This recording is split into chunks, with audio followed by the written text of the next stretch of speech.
Hi, good morning, everyone. So, I hope everyone appeared for the weekly test and was able to answer the questions.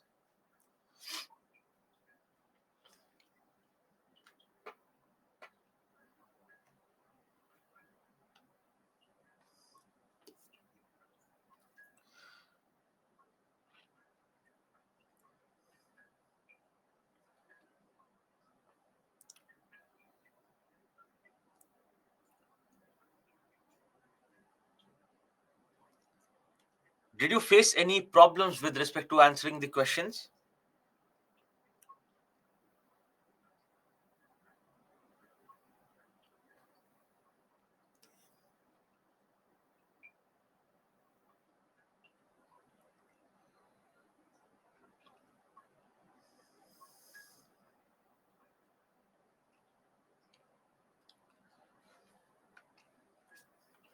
Okay, so in the previous session, we had started discussing the education sector, wherein we had covered the issues related to our school education and what were the suggestions from your national education policy. Now, the next part that we have to start is your higher education. And see, we have compartmentalized in school education and higher education. The reason is because they tend to ask specific questions, that what are the problems related to higher education, for instance. So that's why we have compartmentalized. But when you go through the policy, go through everything at once. So what we did in school education was we looked at ASA report, what are the problems, and then we looked into suggestions from your national education policy. And while going through those suggestions, and basically that is the roadmap for our national education policy to be implemented, we analyze those suggestions then and there itself. So here we are going to repeat the same thing. We will look into all India survey on higher education. Then we'll try to highlight what kind of problems we have, and then we'll look into the suggestions from national education policy. So if you look at this report, this will talk about the institution density. They have multiple factors, but this is something that is important for us. So with institutional density, we'll find out in which area or in which state you have maximum number of institutions available.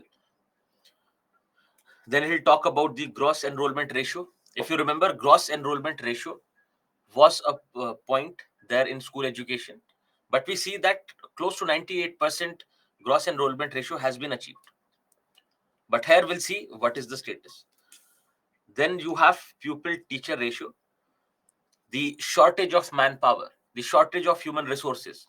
We do not have sufficient teachers to take care of our students. And then also the gender parity index, that what is it with respect to girl and boy students, male and female students.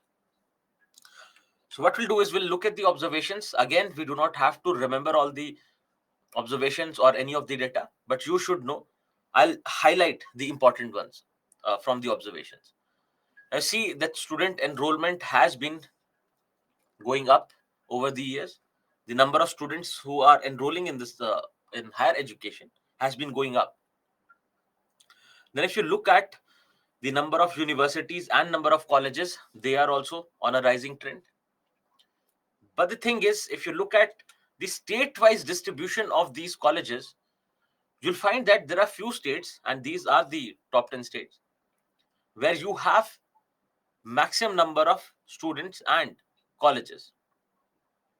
So, for instance, the number of colleges in Uttar Pradesh is the highest, and this bubble size basically indicates the same. So, on one end, we have our population in the age bracket of 18 to 23, because this is the age where you ideally enroll in higher education.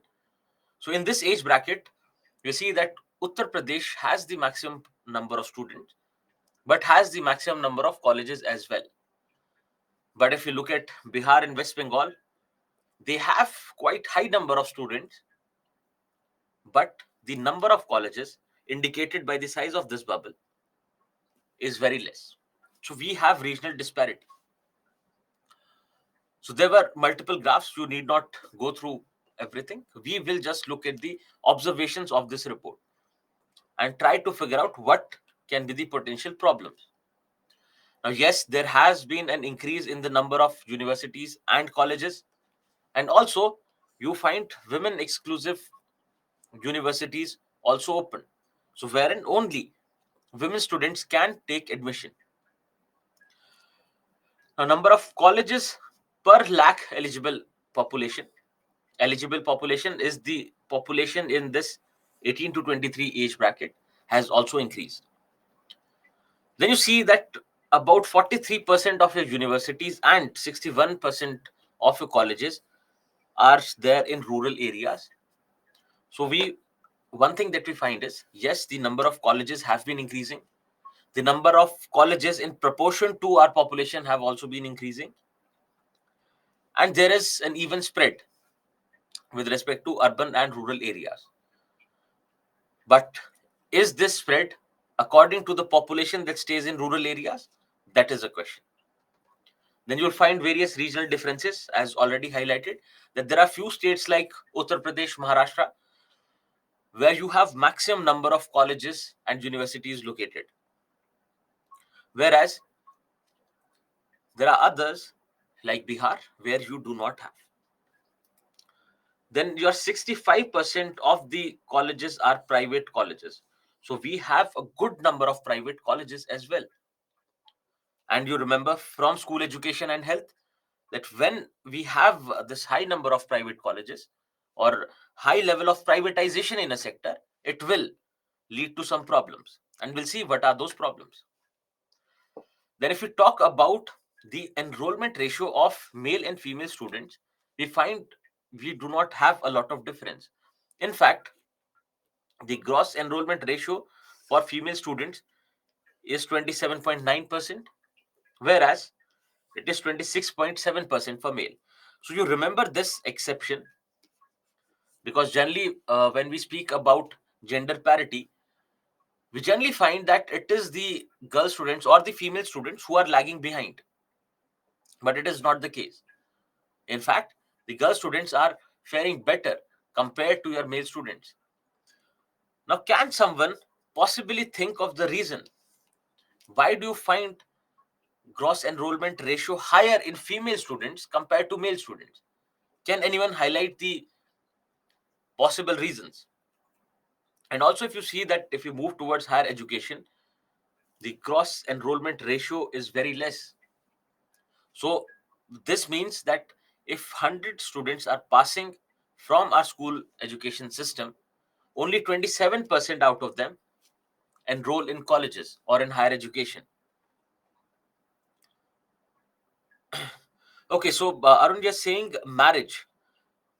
Now, generally, you find that it is the female students or the girl child who is more vulnerable to early marriage. Okay, passing percentage, good observation. Passing percentage from the school.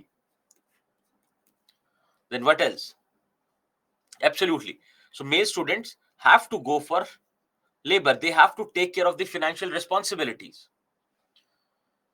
Also, because of various initiatives of the government, wherein they promote girl education, and also overall, it highlights the reducing inequality between the girl and the boys. Yes, so girls do not join the workforce, but they continue with education. And also, you see that uh, if someone is going for higher education, the chances are they're coming from a well-off family. And also, the average age of marriage has also increased. That is also another reason because of which you find that girl students enroll more than boy students. So, what is GER? GER is gross enrollment ratio that we were discussing during school education as well. Do we have to calculate it? Absolutely no.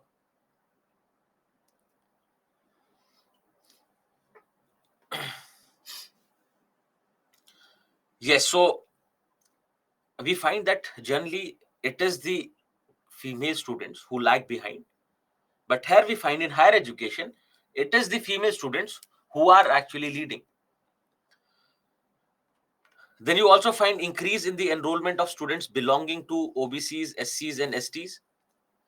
But you'll find that compared to their population and the reservation provided to them, you find that OBCs fulfill those number of seats, but SCs and STs still do not occupy those many seats. Then also, overall enrollment has increased, and the annual rate of increase in enrollment has also improved. So the basic difference is that gross enrollment ratio talks about the number of students who have enrolled in this year, whereas the rate of enrollment talks about the change that has happened over the years. So which also shows, and which is also on an upward trend. Also, number of teachers have been increasing over the years, but you find that we still have 75 female teachers per 100 male teachers. So the sex ratio in terms of our teachers is also skewed in favor of male teachers. Now, with these observations, you would have understood. With these observations, you would have understood that privatization, one, is going to be a problem, and then gross enrollment ratio as well. Gross enrollment ratio basically is the number of students who enroll out of the total eligible students. So if there are 100 eligible students who have passed their 12th standard, the number of students who are enrolling in higher education basically denotes the gross enrollment ratio. So issues being privatization, then we have regional differences, and also gross enrollment ratio. So these are three issues highlighted from here. Yes, we'll come to the reasons for gross enrollment ratio, and ultimately you would have to suggest what are the problems. Then if you look at, if you talk about regional differences, you find that the states with considerably higher number of population, and you can look at this graph, there are states with considerably high population of students who are in this age bracket of 18 to 23. You find they do not have institutions there, and ultimately these are the students who would have to migrate from these areas. So one idea is that we should have the number of colleges should be proportional to the population of students, the population of eligible students in that area, so that they do not have to migrate, so that their regional and local interests are also being taken care of. The way we were saying, if we promote students from the same region, they'll ultimately serve their own region, thereby removing the regional disparity. And we'll come to what kind of solutions we can make. Then if you talk about privatization, you have basic issues like affordability. Because of their orientation towards profit, the fee structure is much on the higher side. The fee that you have to pay in these private colleges is high, and with this high fee, you find that your socioeconomically disadvantaged students get discriminated against because they would not be able to afford that kind of fee.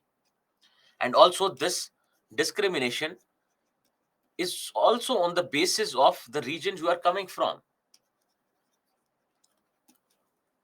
whether you are coming from rural areas or you are coming from urban areas. Then if we talk about private colleges, and you'll find that in government colleges, at least the basic eligibility criteria is met. The teacher will have your national eligibility test cleared, and more often than not, you'll find that they have their PhD as well, or at least they're enrolled in PhD. But in private colleges, they do not strictly follow this norm.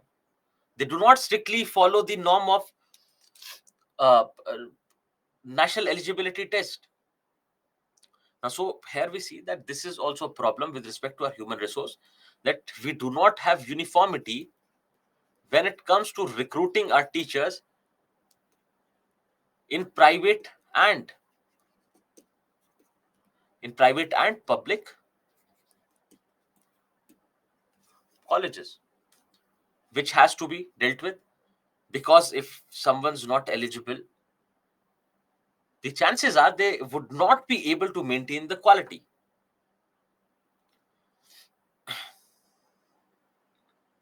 Yes, so if the institution and the student ratio changes, you'll find that it will ultimately give us better results. People would not have to leave the place. And also, another curious case is that the gross enrollment ratio is around 27%. Also, if you look at the proportion of the eligible students and the number of seats, that is also around 27-28%. So you'll find that not many seats will be left vacant. Those seats will be filled according to the eligibility. So this can also be another reason. This can also be another reason that we do not have seats available, because the number of institutions are less, and that's why your gross enrollment ratio gets impacted adversely. So these were a few issues highlighted in your All India Survey on Higher Education report. Now what we'll do is we'll look at the issues highlighted by your national education policy. Now you would say that why are we compartmentalizing? Because the thing is, when you look at the question, they'll talk about specific solutions, and at times they can ask a direct question on national education policy. So one question has already been asked in the previous year, but again they can ask a question that what are the issues highlighted by your national education policy, or what are the solutions, what are the suggestions, what is the roadmap of your national education policy. So yes, you have to understand these issues overall, but we are compartmentalizing to give due focus, due attention to your national education policy. And also you'll find the repetition of these. But if you see that our national education policy would not try to address this problem with respect to privatization. In fact, they'll talk about privatizing colleges in phases. So that's something we'll look into. So these are a few issues highlighted by your national education policy. So one is that the higher education ecosystem is highly fragmented. This fragmentation can be understood in the terms that you have various colleges who have single course, standalone colleges who have single one or two courses, and we do not have multidisciplinary colleges in universities. So fragmented in that sense. And also this fragmentation can be looked into the terms of rural urban divide.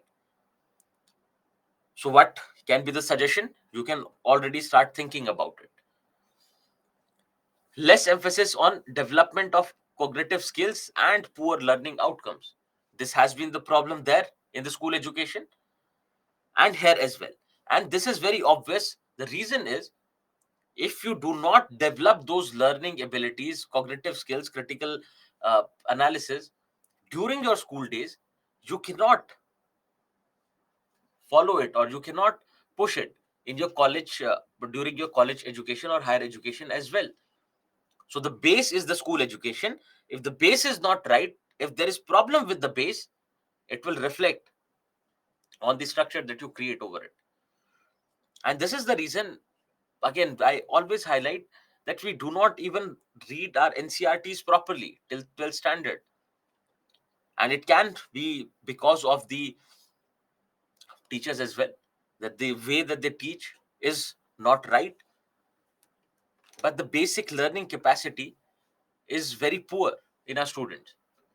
And similarly, if you talk about learning outcome, and learning outcome in higher education can also be understood in terms of employability. There we had a different idea of learning outcomes, but here you can also relate it to. One is, yes, what happens with your higher education, but also you can relate it directly to employability. that whether the skills that have been provided or the education that has been provided can actually convert into something practical. And there also you can already think of the solution. The way we were talking about vocational education in your school days, you can think of practical based, application based learning and vocational education in your college as well. Now, rigid separation of subjects and the streaming of students in narrow areas. Now, what happens is, once you choose a particular subject, you have to stay with it. So if it is engineering, you'll have to proceed with engineering. All the engineering subjects will come. But more often than not, we realize that the problem there is, yes, we give them exposure of engineering, which is also not practical, not application based. The burden of the curriculum is high because you have these sectional tests, then you have your semester tests, you have to submit practicals without any push on application, without skilling the students in applying those theoretical concepts, applying that theoretical knowledge to actually have something on the ground, to know how to apply it, how to create something practically. And that is another reason that the levels of innovation and research are very low in our country. Then also you see that it is not just engineering that is going to help. Think of an engineer who is planning to go for a startup. Now, don't you think that they need basic understanding of how business is to be conducted? Then think of the poor communication and interpersonal skills in our college students, because interpersonal skills come first. Because wherever you go, the first thing is that you have to face an interview, and if you do not have the right interpersonal skills, you will not perform well in the interview. Then also think about, one is business idea, also think about the basic say fusion of various streams. So if you put a mechanical and an electronic engineer together, you can create something new. And the silos in which we study and the silos in which we work does not allow that fluidity, which again needs to be addressed. And I hope you are able to say understand what kind of suggestions we have to come up with. Now, another problem is with respect to language. You see that particularly your technical education and your professional education is there in English. You have very limited scope of finding it in your regional language. And technical education particularly is not at all there in regional language. It is only English. Now think about the disadvantages of a student coming from rural areas. Think about the disadvantages of a student coming from a very poor socioeconomic background, because the chances are that they would not be well versed in English. They would not be very comfortable with that language. So till 12th standard, you have studied in one language, and then all of a sudden in your college, the medium of instruction changes, which will also lead to poor learning outcomes. So they'll try to address this problem of language as well.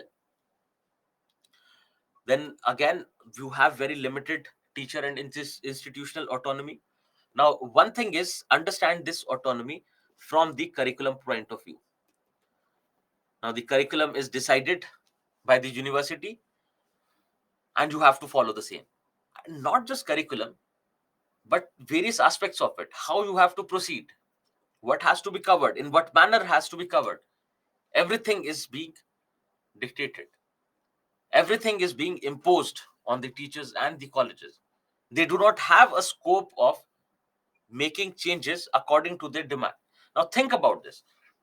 There are areas in the country which are resource rich, and you'll find a lot of mining, etc. industries there.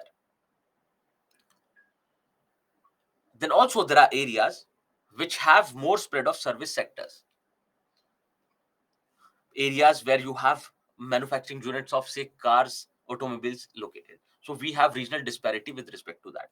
Now, if you want to employ a student in the same region, why not calibrate your curriculum according to the demands of the industry of that region?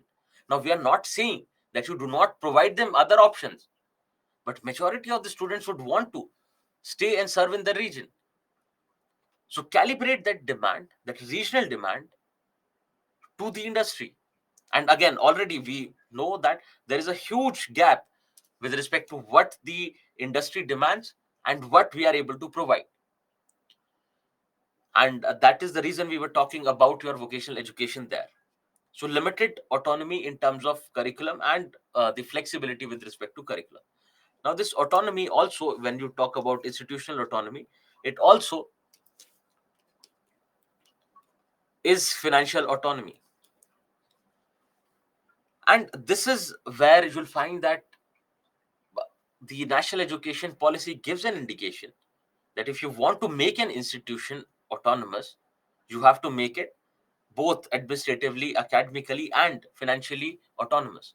So if you try to make that financially autonomous, what does that indicate? That you are giving a push to privatization.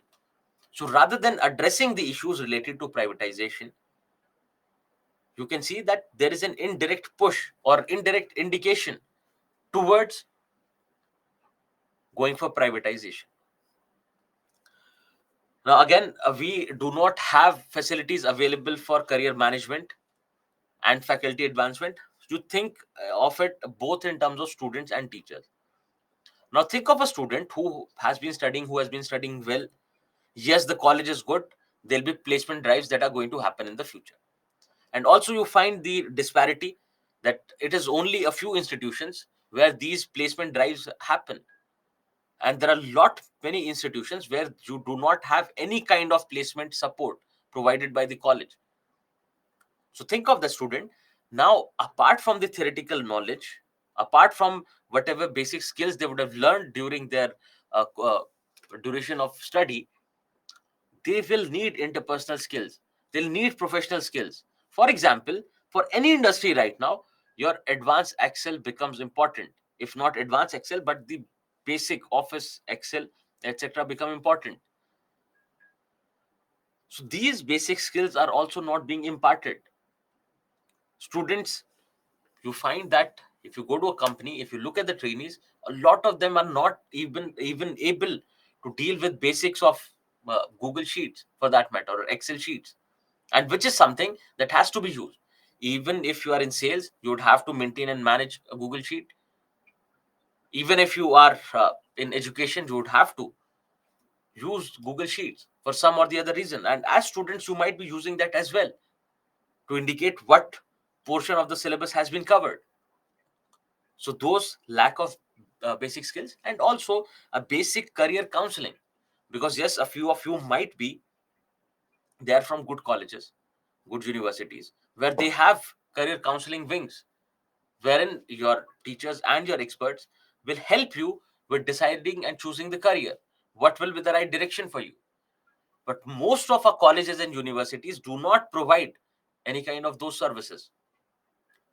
Then similarly, if we talk about teachers, now teachers also have to be upskilled over the years. They cannot just remain with the static knowledge, because if there is a teacher, just think about this. If you're saying that there is a teacher who has to calibrate students according to the demand of the industry, but think about the teacher who's not involved at all in industry now. So to give them a basic glimpse of what is happening in the industry, how it is advancing, etc., you need to help them with their professional advancement.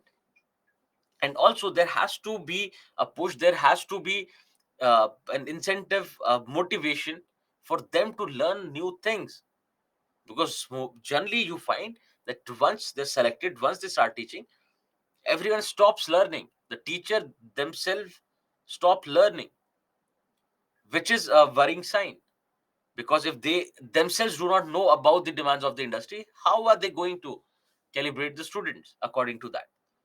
So if you remember, we were talking about professional advancement for teachers during school education. A similar thing has to be linked here. Now, again, less emphasis on research in most of our universities and colleges. And if you remember that less than 1% of our budget goes on to research. We do not at all invest into research. And then there are other problems as well. So yes, be it health, be it education, we do not tend to go for research. And to address this, yes, you have solutions there. But think about this, that if people are not going for research, yes, Anshuman, it is with respect to the National Research Foundation that we're talking about now, that we will talk about now. It is one of the suggestions from your national education policy, and it is in the news for that matter. And again, you'll find problems, similar problems as we found in healthcare. In healthcare, what we said was that yes, one is we do not invest in sufficient amount in research. Then we are also talking about the outcomes of that investment, that not many papers are published, not many research papers are published every year. Then also we were talking about the issue with respect to these funds. So these funds not being dispersed in time, these funds remaining unutilized, etc. And if you look at the number of seats in research, the number of seats for research scholars, what do you generally find? Any college would not have more than 2, 4, 5 seats for research scholars.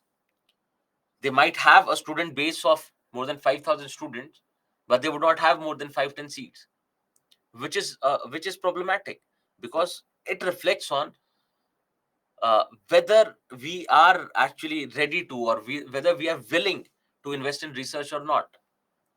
So yes, there is, again, to this problem there is a solution there as well. Then again, lack of mutual research review by peers. Then also you find that uh, any kind of research paper that you write has to be peer reviewed first, and then ultimately final review is done and it is published. Yes, there are journals who take care of this. So for example, there is a journal for political science which is completely peer review based. So one of the person has written it and others will review it, and ultimately it will get published. But we do not have the culture of research in our colleges and universities. Our universities and colleges are only worried about teaching. They are generally teaching universities and colleges. They do not have any orientation towards research. And another problem is, even though they are teaching universities, at least make students employable. So neither are they investing in research, neither are they pushing research, nor are they making students employable, which is a problem. So these are a few issues highlighted by your national education policy. Now we could have done one thing, that we could have looked the suggestions here itself.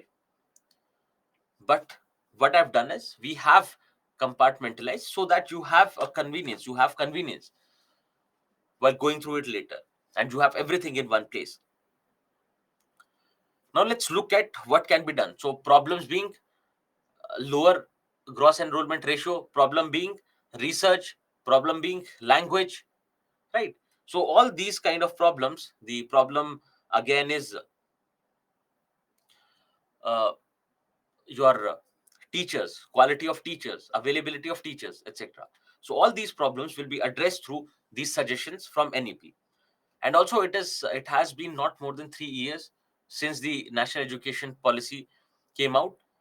So we do not know a lot about implementation. Just a few things keep happening and you find them in news. Do keep an eye on that. For example, your higher education commission was in news, internationalization was in news. So these kind of things should be kept in mind. But yes, it will take time, because ultimately, when we look at a policy, it is not just how well it is implemented, but we also have to focus towards the outcomes of that policy. That what is the outcome of that policy, and that we will understand when we approach policy making and how to highlight the problems in any policy in the last chapter. And again, I'll say that it would not be practically possible for you to remember everything from every program. Yes, you'll remember the basic factual details, that these are the provisions, but you cannot possibly have detailed notes with respect to their critical analysis. because within any policy there'll be multiple programs. So say this is national education policy, you have various programs in it. Now to cover every program uh, would not be practically possible, to mention all the, say, analysis in your notes. So what you have to understand is you have to uh, get used to the basic framework using which you can actually uh, analyze or critically analyze any of the policy. And also a lot of your critical analysis comes from the logical approach towards those, and we will try to deal with that here. But ultimately the basic framework will be dealt in the last chapter. So try to be a little critical of these suggestions so that it is a learning experience for you. Now if we talk about the poor gross enrollment ratio, the policy talks about increasing the gross enrollment ratio to 50% by 2035.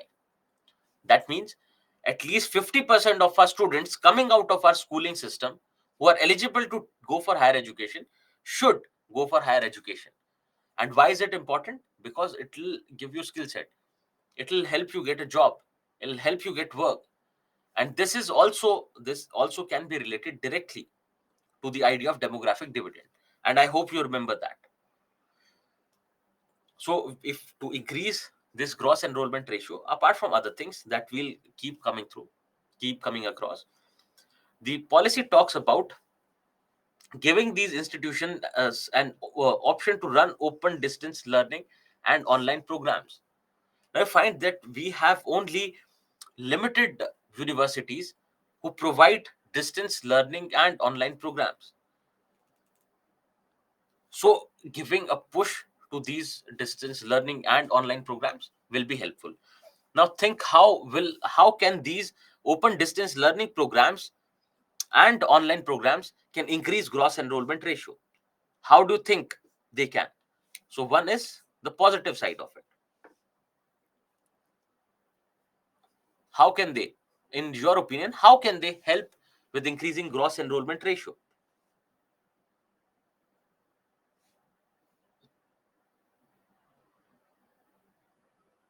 Helpful for working students, great. So it will help with access. Also it will help students, say coming from remote areas, rural areas, with access. Then if you look at the fee structure already, you'll find that online and distance learning education is affordable. It will also help in the sense that if there is a working professional, because generally we are saying the students, particularly boys, for the sake of work, for the sake of financial responsibilities, have to drop out of the education system and they do not enroll in higher education. So it will be a wonderful option to engage those working professionals in our education system, help them skill themselves, help them upskill themselves, and get a better employment. Yes, so these regional boundaries will matter less and less. So that comes with access. Great. So yes, it will increase access. Your distance will not matter. You can be sitting in one state and you can take up distance learning course from any university of the country. Similar with the online program. Now, can someone highlight what can be the problems? Now, these are the benefits. What can be the problems with these online program? Yes, it'll support, uh, say, housewives. Great. So yes, the question is how effective it is. What about the quality? Whether we'll be able to maintain or not. Then, in terms of digital education, the most important argument is digital divide.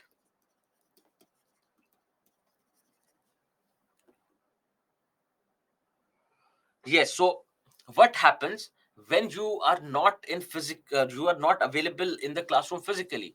If you remember, to socialize you, to help you with your basic interpersonal skills, you need to have interaction with people. Now this will rule out interaction, which is a problem. Then yes, a digital divide. Also just think about this, fake degrees can be a problem otherwise as well. So fake degrees are not just limited to open distance learning and online programs. And you see that recently, a week ago or 2-3 days ago, again they have highlighted a few colleges. They have banned a few colleges, right?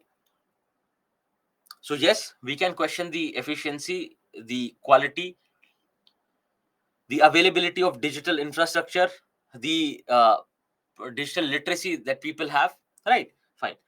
Another thing is some of you might have these open distance uh, open or distance learning degrees, but what you find is, if you go to the industry, if you go for any job, any kind of work, and if you say that I have this distance learning degree, do you think you are treated at par with someone, with a student coming from a regular degree, coming with a regular degree? And you'll find the answer is no. Similarly, leave employment, even if you go to take admission in PhD, generally on the basis of your degree, whether it is regular or distance, you'll get less marks if you have distance learning degrees, right? So the basic problem is with respect to parity between a regular and these degrees, whether they'll be treated at par. And it is not just about the treatment, whether they have the similar learning outcomes. Because what happens to your practical examinations? How do you perform those? Yes, the argument can be, maybe they can have a visit to the college or to the university once in a month or 2 months. Yes, those things can be done, but think about the overall efficiency of the entire program. So yes, it can definitely lead to an increase in gross enrollment ratio, but it will not necessarily lead to an increase or betterment of the learning outcome. So what was this? And see, this is how you critically analyze something. So what you have to do is, whatever things that we are discussing, try to look at these from a critical eye.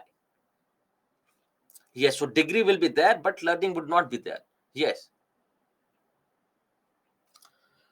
Okay. Moving on. So moving on to the next suggestion, that is restructuring these institutions. So what we said was, the higher education ecosystem is highly fragmented. We have universities and colleges which cater to a particular discipline, and there's no fluidity. Also, we talked about the problems with respect to research, that we do not have a culture of research in our higher educational institutions. Now let's think about this.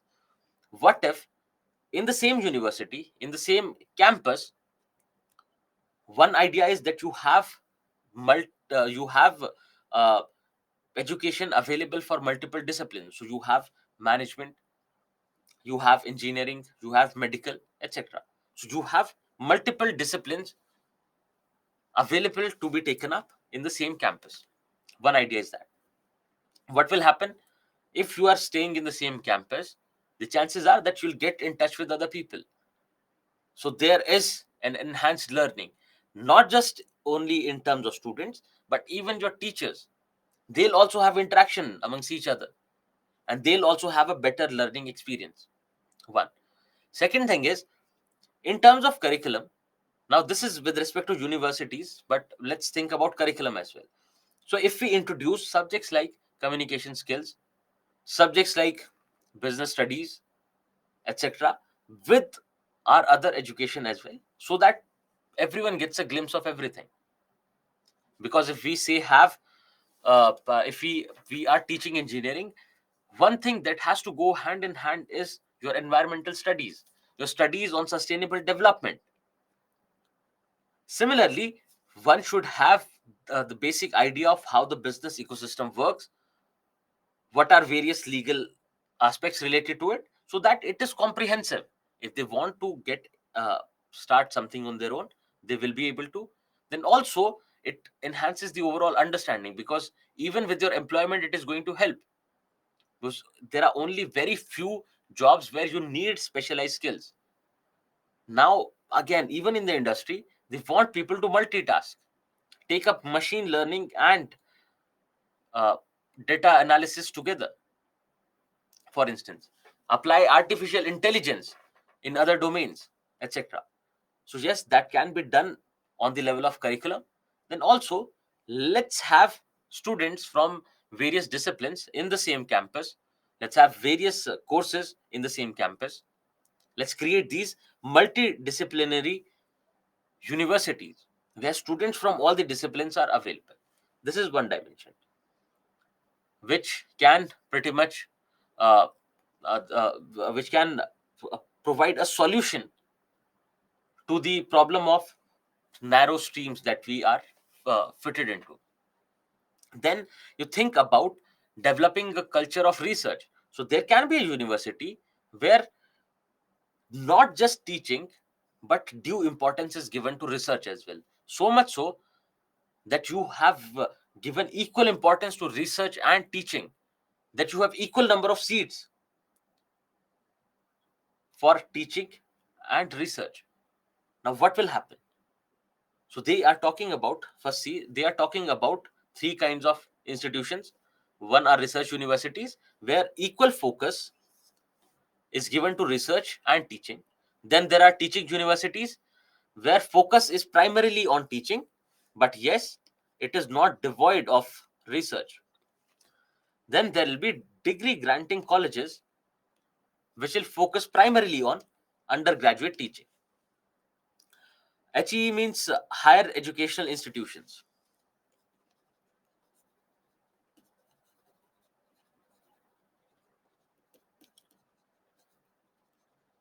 Now, if you look at these research universities, for instance, think about what can be the benefit apart from promoting research. Yes, we'll have more number of research scholars coming from that university. What can be the other benefits? Can you suggest what can be the other benefits of these research universities?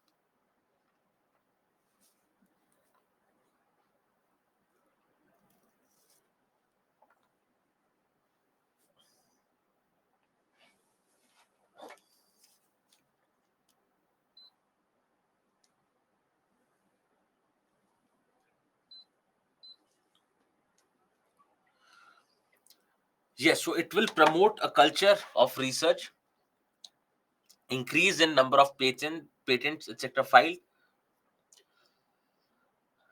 So yes, so the ones who have not understood, the ones who have not understood, just think about research scholars and your undergraduates and other students in the same university, in the same campus. Now, these research scholars will influence those students as well to take up research in the future. These students also would have to something to look up to, that yes, you can be innovative, yes, you can take up new things. So one, it will give a push to innovation. Another thing is uh, it will create a culture of research, a culture of innovation in our universities, which is going to be a good thing. So it need not necessarily make it practical based. So to make it practical based, we have other options.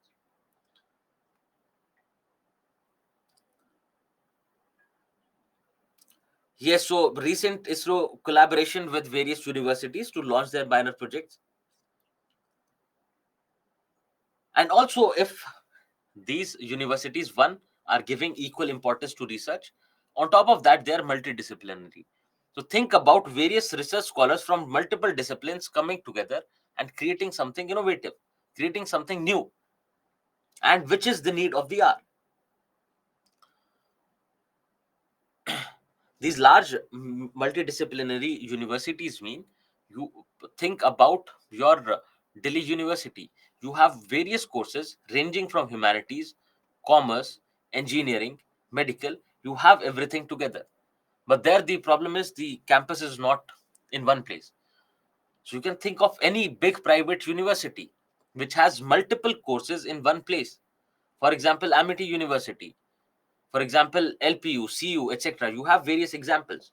What are these? Multidisciplinary. They have multiple disciplines available there. So yes, it will lead to a culture of innovation, and will also, not just that will have innovation right now, but it will also inculcate that spirit in the students coming that are going to come from future generations. So this is with respect to restructuring. Now also what will happen is, for this research, you have National Research Foundation, and this is in news. You can go through it and let's see, once it is implemented, once it is put to test, let's see what are the outcomes. So be a little say cautious when you read in the newspaper, so that you link it to your static syllabus. Then also they talk about incentivizing students for taking up research, etc. Then there is that problem of students, there is this problem of your socio-economically disadvantaged students, where you find that your uh, when we talk about, say, gender, we think about women. We see that yes, women are there, they are getting enrolled in higher education in good numbers, but what we see is one thing, that they are not being converted into employees at a later stage. They're not they're not employable. It can be because of various reasons. It can be because of the mindset of the society, that it is generally the boy, it is generally the male who has the primary responsibility of taking up economic activity, and they give focus to that. Also it can be with relation to gender inequality in terms of employment, that the companies are not ready to give them jobs for varied reasons. But also you see that apart from women, we miss on our third gender, the transgenders. What about them? So these socio-economically disadvantaged groups can range from women, transgenders, your SC, SC, OBCs, and your economically disadvantaged sections as well. So they are talking about incentivizing these students, giving them scholarships, etc., so that the gap that we find when we were talking about your SCs and STs, you found that the enrollment is not in proportion to their population, and neither in proportion to their reservation that has been provided. Yes, so your disabled sections as well. So for these students, they're talking about incentivizing them to take up higher studies. And in this regard, you'll find one aspect with relation to transgenders and women that has already been mentioned, that is your gender inclusion fund, which will promote these genders so that they take up higher education and they are able to sustain higher education as well. Now the national education policy talks about enhancing the role of technology in education. So enhancing the role of technology, it can be thought of in terms of online education, it can be thought of in terms of digitizing all the records, it can also be providing your e-learning material. And you see, if you have had a chance to go through the curriculum of any of the distance learning university, you find that they give you option whether you want to take up the hard copies or you want to take up e-learning material. Take for example IGNO. So it has already been there, but giving a push to e-learning, giving a push to digitizing everything, so that there is no paperwork involved. Everything is digital, because digital can directly translate into efficient and economic. So it helps ultimately to cut down the cost. So increasing the role of technology in education. Now, this can also be understood in terms of increasing innovation in technology, the significant role that technology can play in education, giving a push to that as well. Then to increase gross enrollment ratio, to increase the number of colleges, to decrease the disparity, regional disparity, they're talking about investing close to 6% of our GDP. Now, it has to be done in a phased manner. It cannot be done that you go, you just change the entire budgeting structure and you do it next year. But this is the objective, and let's see whether this objective is fulfilled or not. Now, apart from the multidisciplinary colleges and universities, they talk about multidisciplinary education. So one idea is having these universities and colleges where students from multiple disciplines study together and they have an exposure of each other. Another thing is changing the curriculum wherein you introduce various subjects from various disciplines. That, for example, if you are taking up, say, administration, business administration, you should also get a glimpse of what is happening in your society. You should also include some kind of professional skilling courses. Similarly, there is this university in Bangalore called Christ University, where you find that they give students an option in second year or third year, I'm not sure. So they give students this option of taking up civil services civil services education basics as their option subject, so that if there is someone who is interested in taking up or pursuing this career of administration, they can be at least prepared. Basic foundation level preparation can be done in the college itself, because generally we find now, yes, people are getting more and more aware, but the general trend is after they're done with graduation, students start studying for civil services. There are only a few who take up this civil services preparation during their college days, because one thing is that the college curriculum is vast and it keeps you engaged throughout those 3-4 years. So giving an option, giving a glimpse of administration, talking about the foundation subjects in your college itself. What is this multidisciplinary approach? So similarly, there has to be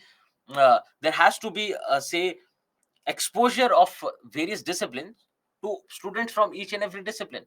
So engineering student gets to know about environment, gets to know about society, gets to know about business, gets to know about other engineering streams, so that there is no strict compartmentalization. A student should get multiple options to choose from. It should not be limited. There has to be flexibility in this curriculum as well. Now also, they talk about they talk about dealing with this problem of dropout. Now we see that the dropout rates are very high in our higher education system as well.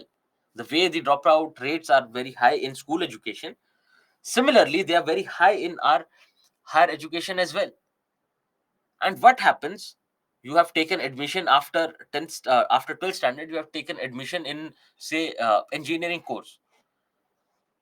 Now if you drop out of the engineering course because of any reason, because of, say, family emergency, because of financial problems, because of some other reason, you drop your studies, you drop your engineering course in third year. Now what happens is the basic qualification that you'll have is that of 12th standard.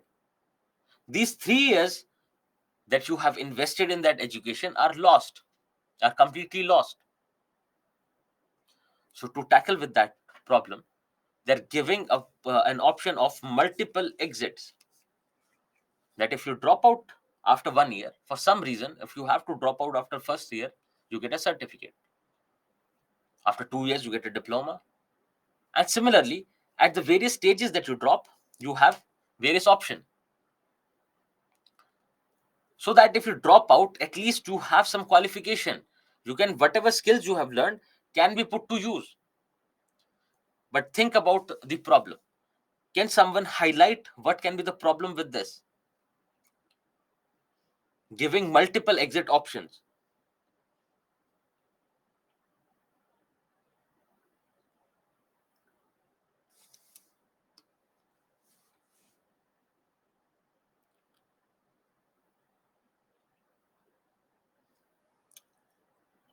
Create a divide in job, increase dropout, lack of interest, taking education lightly, okay, lack of specialization, etc. Yes, so it will encourage early exit, because previously, when students knew that if you drop out of your education system, the basic qualification that you get is that of 12th standard, and still they were dropping out. But now think, now they know that if you drop out after 1 year or 2 years, you still get a you'll still get some qualification, you'll get some benefit out of it. So it can be a motivation, it can be an incentive to drop out of the education. Another thing is, uh, what happens to your jobs, because your jobs will need specific skills. If you haven't learned the skills in the same order, how do they employ you? Think of think of a computer science student or engineering student, basically any engineering student. Now they are taught about things in phases. It is only towards the end of their course that they are able to integrate everything, and if it all that happens in the university or college, they're able to integrate everything, all their learnings, and ultimately put it to say practical use. But now if you do not have a complete understanding, where do you employ these people? Then think about the benefits. One benefit is giving students degree, etc. Now think about a student who was actually not interested in the course, who took up the this course, this undergraduate program, but after 1 year he or she realizes that no, I'm not able to cope up with this. So at least the year that you have invested, if you drop out from there, take admission in some other course, at least the year that you have invested, you get some benefit out of it. And it shows something good on your portfolio as well, that you have the knowledge of whatever limited knowledge of business with engineering, for instance. So this can be a plus point. And now to handle that, they are again using digital means. They are creating this academic bank of credit, where you'll have the you'll have all the academic credits available from because you might have gone to multiple higher educational institutions. So all the credits will be available in one place. Yes, so Abhijit is suggesting that they have already been asked in the college to create these ABC IDs on DigiLocker app by the university. So yeah, it has not been happening to all the universities yet, but yes, they have started working on it. So yes, we can help students with multidisciplinary education, then also giving them multiple exit options. But yes, there is a lopside to it as well. Then also they talk about creating these merus, multidisciplinary education and research universities, that we have already discussed. Now we talk a few things about the regulatory structure. Now this is something I would want you to take up as homework, because they're talking about creating a higher education commission of India, inside which there'll be multiple bodies who will take up those specific functions. And what you have to simply do is that you read about Higher Education Commission of India. What is it? What is the proposal? And compare it to your University Grants Commission. That what are the differences? What are the similarities? Whether this is going to turn out well for us or not. So just go through it once and let me know if you're not able to, because this is fairly simple. But another idea is, right now the proposal is there. They're working on the bill for Higher Education Commission. it will definitely become important for, if not for this year, but at least for next year, because it will happen either in the monsoon session or maybe in the winter session. So you have to keep an eye on this. And you see that once it is passed, you'll find that a lot of news articles, etc., will come up. But you try to compare it to your existing university grants commission, because again, there has been a recent proposal, or recently they have started merging your university grant commission and AICT, so that they can finally achieve or finally move in the direction of Higher Education Commission of India. Moving ahead, they talk about improving research. So we are talking about opening up multidisciplinary universities, and they right now the investment is not more than 0.7% of our GDP. They want to increase it in line with what other countries which have better universities, which have better levels of innovation, are doing. And they have also, I've mentioned about the National Research Foundation. Then you talk about internationalization. Now, this can be carried out in two ways. What is internationalization? Promoting the local colleges, the good institutions, at least the better institutions that are there in India. For example, IITs, IIMs, promoting them, incentivizing them to open up their campuses abroad in other countries. One idea of internationalization. The other idea is offering or opening our education system to foreign universities, to universities that are there abroad, the good ones, top 200 universities, asking them, requesting them to open up their campuses in India. These are the two dimensions of internationalization. So one thing is that recently you would have found in news that your IIT Madras and Delhi, they are coming up with proposal to open up their institutions in outside, in Ethiopia, etc. What can be the benefit of this?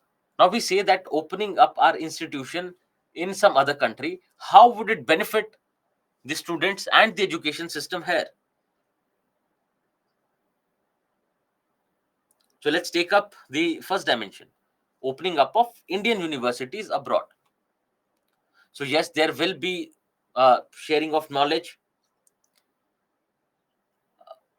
Then yes, students see one thing is, now think of a college or a university which has campuses in multiple countries. Can there be cultural exchange programs?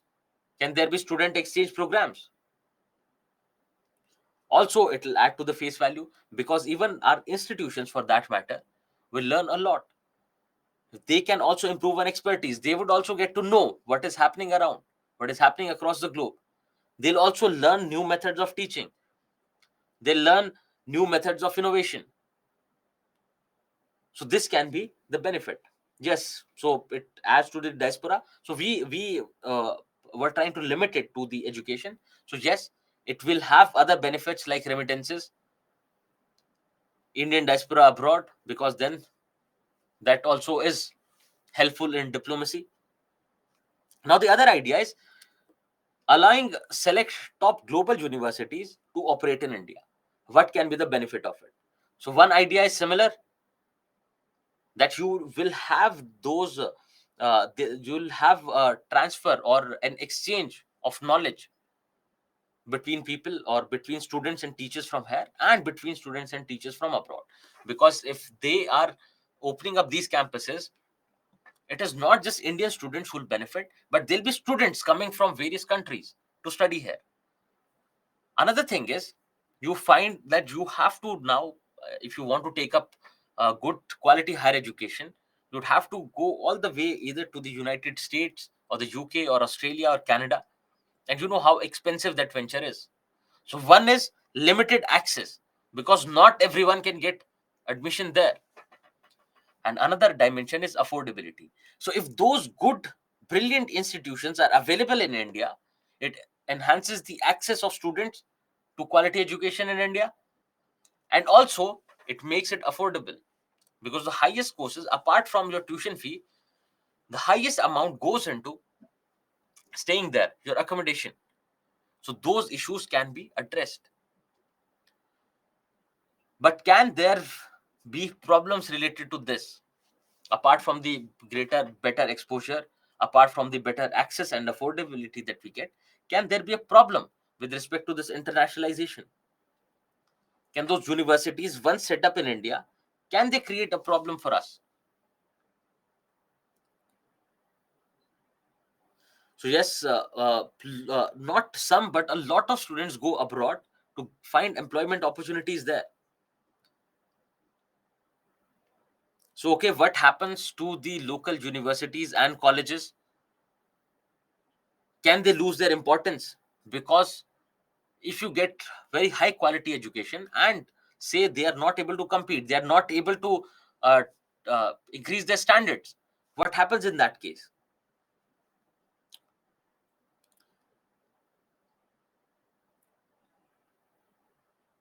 So it can have an adverse impact on the Indian education ecosystem. Then again, if they are opening up the universities in the country, who decides the norms of the fee structure? Who decides what will be the basic eligibility for teachers? Who decides whether the teachers that are going to be employed here will be from India or from abroad? Because one argument is, if they open up universities here, we will generate more employment. Students will have better access. The gross enrollment ratio will increase. The number of seats per student, the number of seats according in proportion to the number of students will increase. Yes. So there can be a concern with respect to regulation of these universities. And if you think, another thing I'll tell you on this happens on a social and psychological level. Now you see that every society has a different level of exposure, they have different value system, and they have a different level of advancement as well, the different level of modernization as well. Think of the culture that you find in those universities. Yes, the good part is it's about innovation. They are always focused on quality. They look into the practical aspects of education and promote practicality in education. Vocational education is compulsory. So yes, there are various good things. But another thing is, it need not necessarily be thought in negative or positive terms, but the other idea is that the value system that they have is different. A lot of their values can come as a shock to us Indians. So will we be able to absorb that shock, for that matter, the cultural shock that we might get? Because uh, if you talk to your friends, if you talk to your family members who have moved abroad for higher education, and you ask them, they talk a lot about the culture, the different culture that they have there.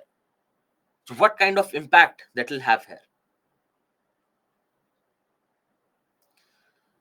So yes, a student who obtains a degree from foreign universities might not be treated at par with the student getting a degree from Indian university. Yes.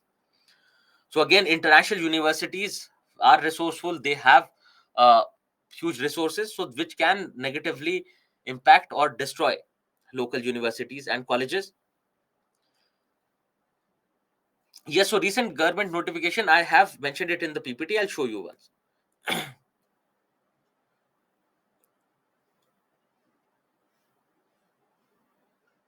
Yes, so the we'll come to the draft. We'll come to the draft. So you see that yes, it can impact our vulnerable sections, even though we see that it might help enhance the access, but it might impact adversely as well. What if they are still not able to get admissions here? Because apart from your basic qualifying test, they can keep some other eligibility criteria.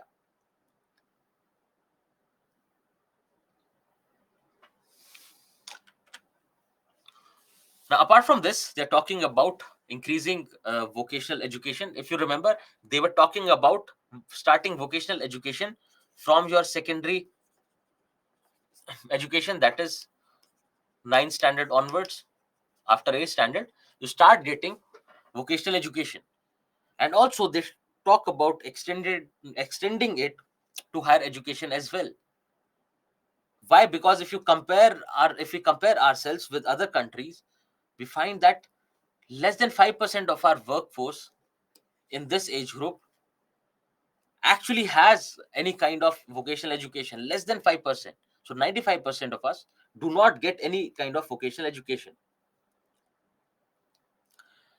Then also, if you remember, in terms of mentoring, we were talking about engaging your seniors, engaging your retired professors and teachers to mentor the students and the university college teachers.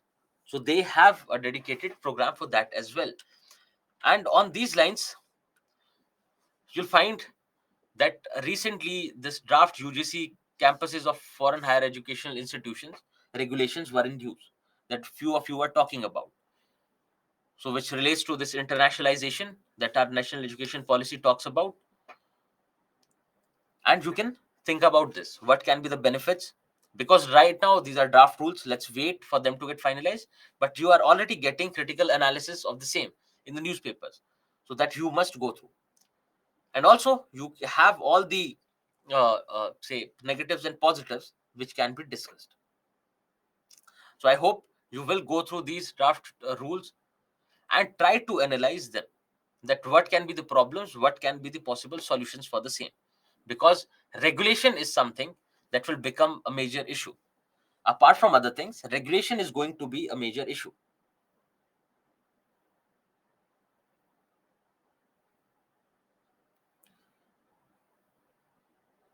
Yes, so the basic values that they have there in the West, if we are opening up those universities here, it will definitely impact our local traditions. It will definitely impact our value system. So it is a very open society there in the West. Right now, yes, we say, for instance, because if there are youngsters, then there'll be love relationships, there'll be live-in relationships. Now, yes, we do have it here in India, but it is not it is not accepted to that extent. But there, it is a normal culture. Then also the relationship between the teacher and the student, it is different. They are very professional about this relationship. So yes, with respect to our morality, etc., it can be a problem. Yes, so it can westernize our society and the youth, that too completely. Yes, so you can think about these draft rules, and let's see what comes next. Now, let's think about this previous year question, the answer to which is there, we have already discussed, but look at the kind of question that they have asked in the past. The quality of higher education in India requires major improvements to make it internationally competitive. So we have to improve the quality of higher education to make it internationally competitive. So you should know the basic idea of comparison. On what grounds can you compare? Basically your outcomes and various inputs. So they're pushed towards research, vocational education, better learning outcomes can be the can be the aspects where you can differentiate or have differences between them. And they ask, do you think that the entry of foreign educational institutions would help improve the quality of technical and higher education in the country? Discuss. So the basic one dimension that is mentioned here, internationalization. Specific question on this dimension. Similarly, you can expect a question on any of the dimensions, and that's why we are trying to keep it in these compartments. So they can definitely ask a question on your higher education commission. They can definitely ask a question on the critical analysis of these multidisciplinary courses and universities. Yes, so to implement all these suggestions, shouldn't there be infrastructural development for effective and efficient results? And yes, in that direction, you find they talk about increasing the expenditure in public education, in government, the increasing the government expenditure in education to 6.5%, 6% of the GDP. So yes, they are planning to invest in the same, and also they want to give a push to the private players as well.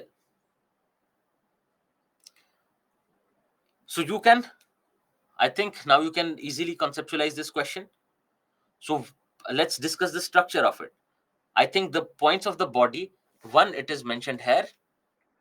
Second, we have already discussed, but let's look at the structure of the answer. So we have to, yes, tell them that whether the entry of these foreign educational institutions will improve the quality or not. So what we have to do is, you dedicate two paragraphs, one to the aspect, one to the positive aspect, which says that yes, it will improve. Because think about this, if the government has proposed this thing in the policy, that means they have strong feelings about this. They have done a thorough research about this. Because when we discuss about policy, you'll find that they look into various policy alternatives. They look into the projections for the learning outcomes. So thorough research has been done. That means more, they are expecting to benefit more compared to the problems related to this. So they are expecting to benefit more. So what you have to do is, you have to give more weightage to the positive aspect, and then yes, in conclusion, highlight briefly what can be the problems. So major part of your answer goes to saying that the entry of these higher educational institutions would help improve the quality. So this is the main body part done. In conclusion, you can briefly say that it can lead to problems in regulation. It can also become a challenge to the regional local universities that are there in India, etc. So that can be mentioned briefly in conclusion. Now think about an introduction. What can be a better introduction? Please suggest what can be a better introduction according to you. So body, positive, conclusion, you can write basic apprehensions, and while writing this, you mention the how as well. So let's see what all introductions do you suggest. Mrityunjay is suggesting let's compare these universities. Then another idea is start with the fact about the quality of higher education in India. Okay. Then great. Sri Charita has suggested that why not start with the draft rules in the introduction. Starting with a quote would not be a very good option for that matter.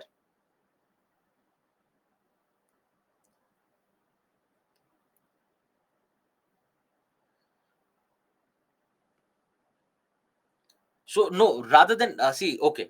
Let's look at this. So some are talking about writing the positive and negative aspects. That is going to be the part of your body and conclusion. Another few are talking about mentioning the importance of higher education institutions. That is also not the demand of the question. Now look at the first statement. It talks about quality of higher education in India requires major improvements to make it internationally competitive. So one idea is compare and say, how can we make it internationally competitive? Because this is not the only way.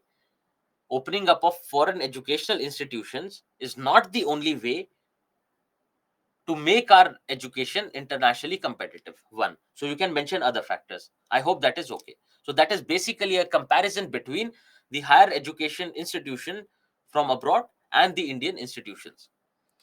Then another good suggestion was, let's talk about the basic stats related to the quality of higher education. Let's talk about the poor learning outcomes. Let's talk about the gross enrollment ratio. So that can also be done. Yes, it is also a good suggestion. And then another thing is, another option is to start with the draft rules that are there in news. Now, another thing is, the point is that those draft rules were not there in news when the question was asked. They were not, they had not started. But now, if you get this question, yes, you can definitely start with draft rules, wherein they'll know that yes, the person is going through current affairs and they know the basics of it. And this, the mentioning of these draft rules will basically give the entire content context. It will contextualize your content. So yes, you can compare on the basis of gross enrollment ratio, etc. Facts related to quality have been mentioned. The report that we saw, your All India survey on higher education, you can use pointers from there. So yes, the discussion with respect to positive and negative dimensions will be done in body and conclusion respectively, that you know. Then in the introduction, you can choose any of the way. Now you see that if you see, this is the power of peer group, right? So the more you discuss, the more you discuss amongst yourselves, the more you learn. The more you engage, the more you learn. Because otherwise, even if I would have suggested, I would not have suggested more than 2 introductions. And now you see, you have more than 3, 4, the ways in which you can proceed. So please, others can also try to engage, because you do not know what brilliant ideas that you have, which can be used. So, okay, so the basic structure can be this way. The pointers have already been discussed and are mentioned here as well. And do keep an eye on these draft rules. Now, another idea is the impact of globalization on education in India. It's been days since we had discussed globalization. Now, this globalization, why have we mentioned here is that with internationalization, with digitization or increasing role of technology, you find that globalization is also getting a push. And here you, basically, I wanted to discuss what can be the impacts of globalization on education. Previously, we have looked at the impact of globalization on our society, on our culture. Now, what can be the impacts of globalization on the education system? Even on healthcare, I think we have already seen in terms of the elderly, as far as I remember. So, what can be the impacts of globalization on the education system? Can you think about it? Because you can take a few pointers from your internationalization, you can take a few pointers from your digitization. So the first thing that you do is, if at all a question is asked, because this is a fairly simple question, they would not ask a question as simple as this. So what you do is, first break them down in various dimensions. So what can be the various dimensions of education? One can be access, another can be affordability, and then it can be quality. Now, quality will contain the content of education.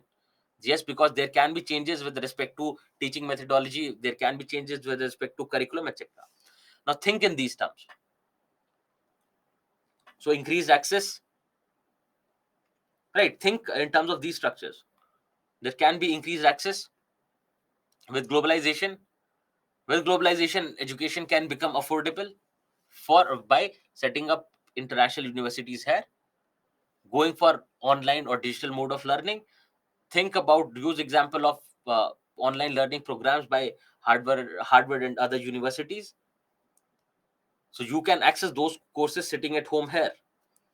Second is affordability. That now these courses are one, now you have access to these courses. Another thing is, now these have become affordable. These are available at a cheaper price. Now the most important part, that is quality. If you talk about quality of education, you can think in terms of our teaching standards and methodology. You can talk in terms of our content of our education, right?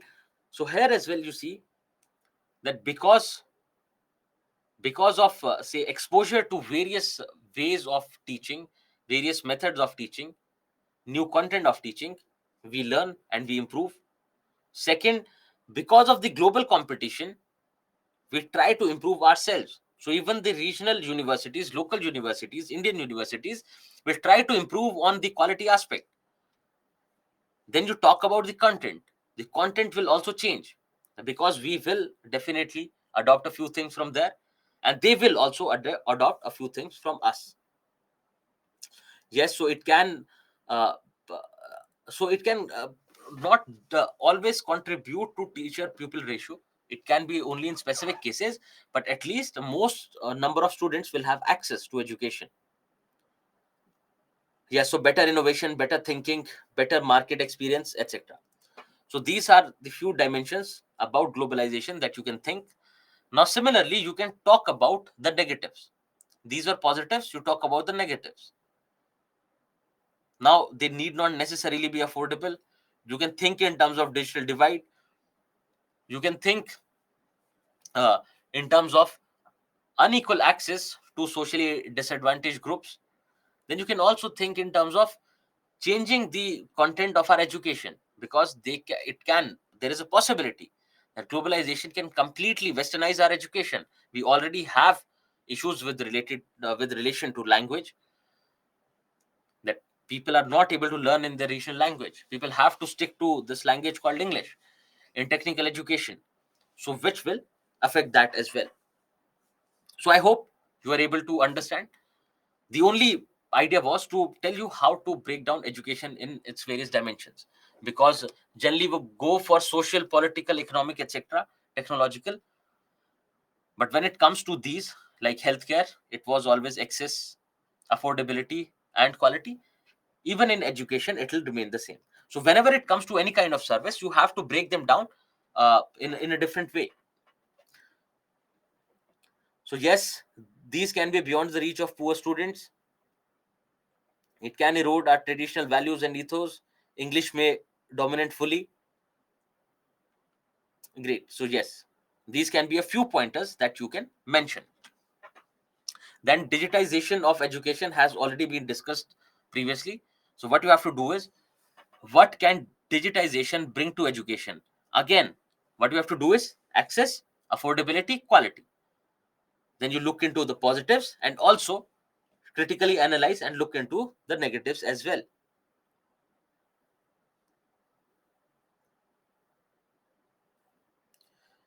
So yes, so GER, if you look at GER, one is GER is an indication of the learning outcomes from your school education.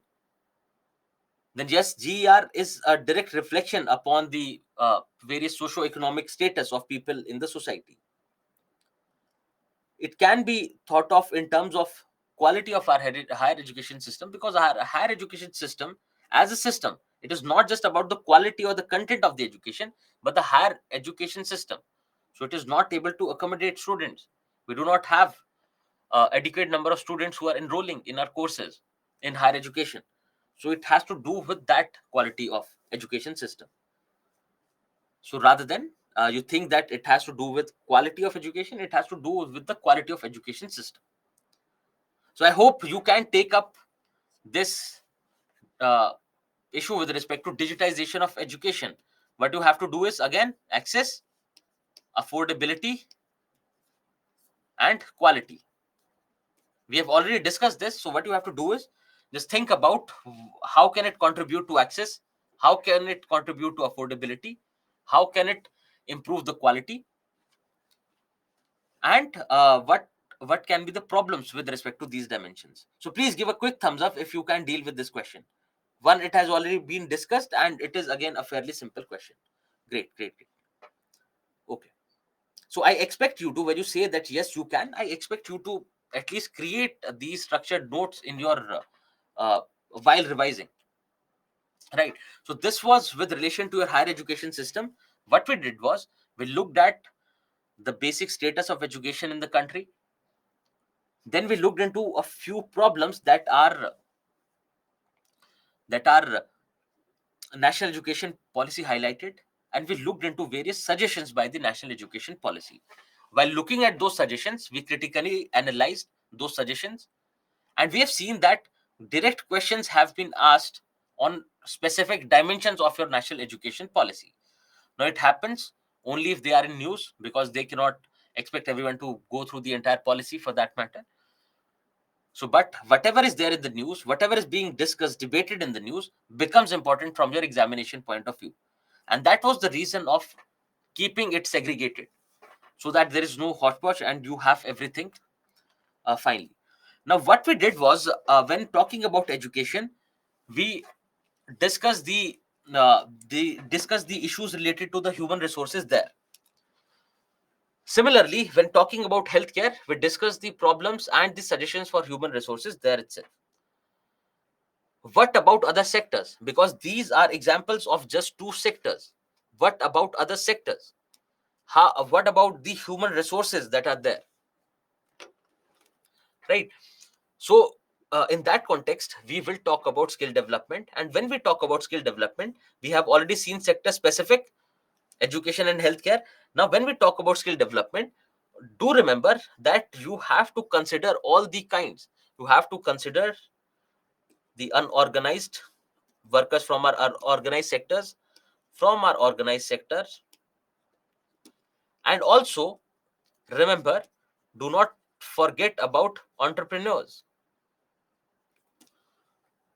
the business aspect of it, the skilling that you need for that. Manoj, you are asking about national education policy and national health policy. Rather than going through the entire policy document, it's better you go through the news articles or PRS. You go through PRS, because they come up with the critical analysis as well. So you will find pretty much everything in one place. And also, if someone has time, someone has energy, if you like reading, then you can definitely go through the document directly. But yes, the return on investment is not going to be very high. So if there is someone who has to write the examination, say in 25 or later, you can definitely go through the entire document, because it will be a good reading experience. Everything is connected. Also, you get to understand how do they formulate these policies, because not everywhere, but at times their intent will become clear. At times the intent will become clear, and which is a good thing. But if you're writing next year or this year, just stick to your analysis provided by various newspapers, and you can go to PRS website, do it from there. That will be more than sufficient. Then when you look at skill development, you look at organized, unorganized, and entrepreneurs. The first thing is, just now we saw that in our national education policy, that the level of skilling in our population is very low. And this is actually coming from your skill development report. And another thing is that your national education policy borrowed this fact from here, for that matter, that you need not remember, but yes. But if we look at the countries to which we compare ourselves, you find the rates of skilling trainings are very high, as high as 96% in South Korea. And with respect to skilling, why is skilling important? The first idea is, why is skilling important? That you see, with the increasing population, and close to 60% of our population in the working age, if this population in the working age is not skilled, how do we reap the demographic dividend? So it ultimately comes down to supporting the population growth with economic advancement, tackling poverty, etc., with this skill development. Because ultimately, all the people that are there, if not all, but majority of the people at least, should be skilled enough to get a job, to get an opportunity to work. Because it is not just about the individual, it is not just about poverty on the individual level. Because you see, with your job, with your work, you're going to contribute to the national income, you're going to contribute to the economic development of the country as a whole. So this is something that has to be understood, that is very significant, and the government understands the same. And similarly, you find that they have skill development policy.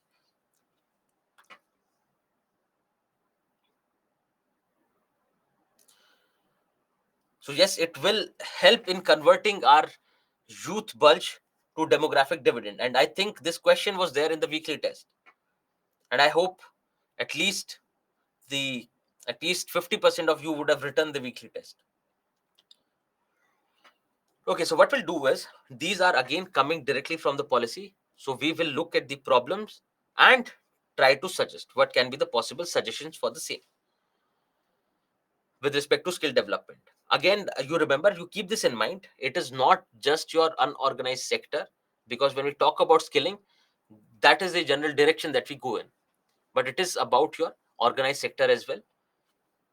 And again, your businessmen, the ones who want to take up business or entrepreneurial activities. Now, one thing is, you remember that one suggestion is, or one government intervention is, that government is talking about introducing vocational education starting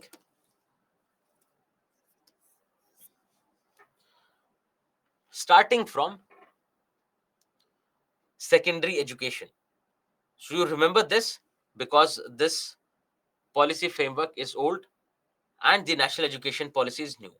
So this challenge of skill development has been taken up by your national education policy. So now if you see that, generally, traditionally, we find that any work that is being done with hands, like any kind of manual labor, it is generally thought, they are generally looked down upon. Because you think about this, every society has a way of stratifying, and we find that it is on the basis of work, it is on the basis of involvement of one's hands that we stratify. So if someone is into business or is into, say, any kind of service sector jobs, they are considered above. Then if you look at industrial labors, etc., the ones who work in blue collar jobs, they are considered here. And then you'll have people working in the unorganized sector who have to put in a lot of efforts and who have to basically do work with hands. Think about your about the people who work in homes for cleaning, etc. And then we see that this is how we stratify. And also, you would see, it is not just the society which stratifies, but that stratification is is enters into us through socialization, that we also treat people and think of people in varied degrees on the basis of their work. Just think about the way you talk to uh, say your housemate, and the way you talk to someone from your office, a colleague, if not a colleague, or maybe from some other department, someone you do not know. So we always create a mental image of someone. If someone's poorly dressed, if someone doesn't look very sharp, we have a different image. Then if someone, say, is wearing torn clothes, if someone is speaking in the regional language, we create a different image. And basis that we stratify. And we find that traditionally it is directly related to your to the degree to which one works with their hands. So the ones who work with their hands are generally considered lower. And again, you'll find that when we talk about vocational education being provided, now that vocational education might include a lot of things. It might include things wherein you would have to work with your hands, and your parents might protest that why would my daughter or my son, who's going to the school, who's going to this fancy school, good school, being taught all this, do you expect them to take up these activities in the future? But another idea is, and let's see what becomes a part of the vocational education program. But the other idea is, you get a glimpse of how things work. You get it, it makes you skilled, because it is not just specific skills related to that particular work. It will reflect on your overall personality, that you'll be more careful with things. Think about someone learning how to create a pot, learning pottery. Now, the level of focus, the level of say seriousness that they'll have while creating that pot, don't you think it'll reflect on other dimensions as well? Don't you think they'll be that careful when studying? They'll be that careful while speaking to someone.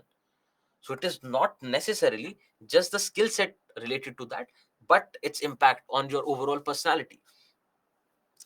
Again, now if you see that generally our industrial units, particularly small scale units, they treat skilled and unskilled professionals at par, skilled and unskilled labor at par. For instance, you'll find that in these industrial companies, you'll find engineers and people who do not have any degree working together on the same project. Now, yes, it is quite a democratic and mixing experience. That is fine. But why are we not putting the skills of that engineer to use? That engineer could have contributed in a better way, but because of lack of inadequate employment opportunities in the market, people do not have an option but to agree that yes, we will take this up. And even the company doesn't think that we can actually put them to use in a better way. They can help us rather than doing this manual work. They can help us with our problems. They can become better engineers. They can help us in servicing our machines, etc. So, particularly this medium and medium, small and medium industries, these uh, these consider them at par. They do not treat them differentially. They treat everyone equally, which is a problem.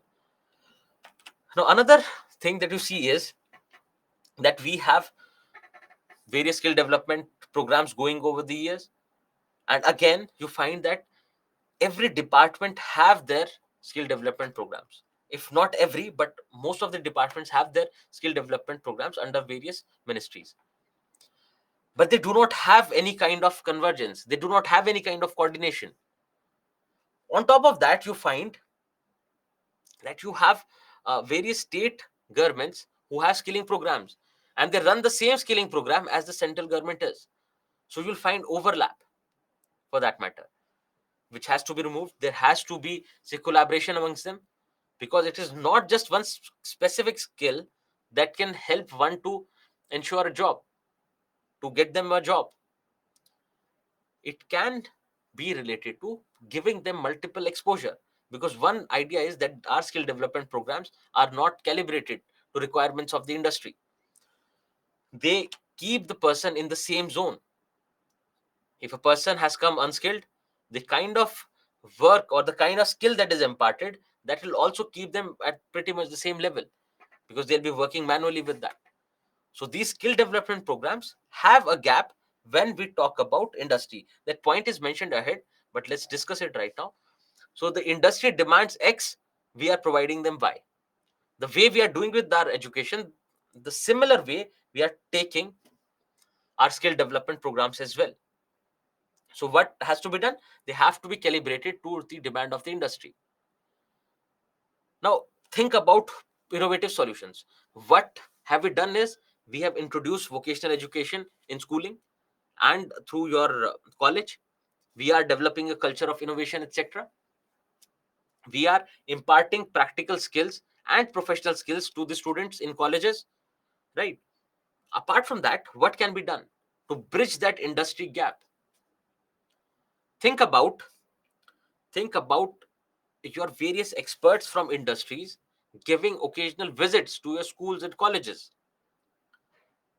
If you have on your say counseling team, on your career management and counseling team, if you have industrial experts who come in, share their views, share their experience, give a few pointers with respect to what direction you have to move in, even though yes, they cannot say be there and skill you, but at least they can give you the general sense of direction, and not just you, but your trainers as well. So bridging that gap between the industry and at skill development programs. Now another challenge is 93% of our workforce is engaged in unorganized sector. Now unorganized sector relies heavily on unskilled labor, and also the level of skilling is not great. So we have to address this, because generally the skill development programs that we have. So, and again, do you remember one more thing, that when we talk about skill development programs, it is not just the government which has to take it up. It has to be from your private players as well, because skilling can happen on various levels. Start skilling them through education, school education, higher education. Then you skill them to take up a job. Then you skill them, train them during the job, and then there is upskilling throughout their career. Right? It can happen on various levels, and every organization will have a role. So your skilling that is done before you take up a job and after you take up that job is generally taken up by your organization. Similarly, if you see that the kind of skill development programs that we have for people, the government generally focuses on the on various skills, various manual skills, which are say, take example of carpentry. Yes, it can help, but only to a limited extent. We also have to cater to other part of the population. We have to see that there are small business entrepreneurs. Just think of a person who is selling any kind of product in the marketplace. Say they are selling your various charts, etc., that aspirants put up on their walls. Along with those charts, they'll put up charts of say Shahrukh, Kajol, etc. Maybe I'm a little outdated, but yes, you'll have those actors, actresses, etc. They'll have various things. Now, if you want to skill that person, why would you skill them in some other skill? Skill them in the business that they are taking up.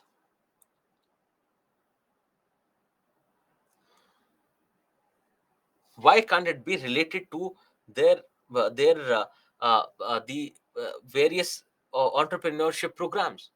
That how is it that you can actually market your products better?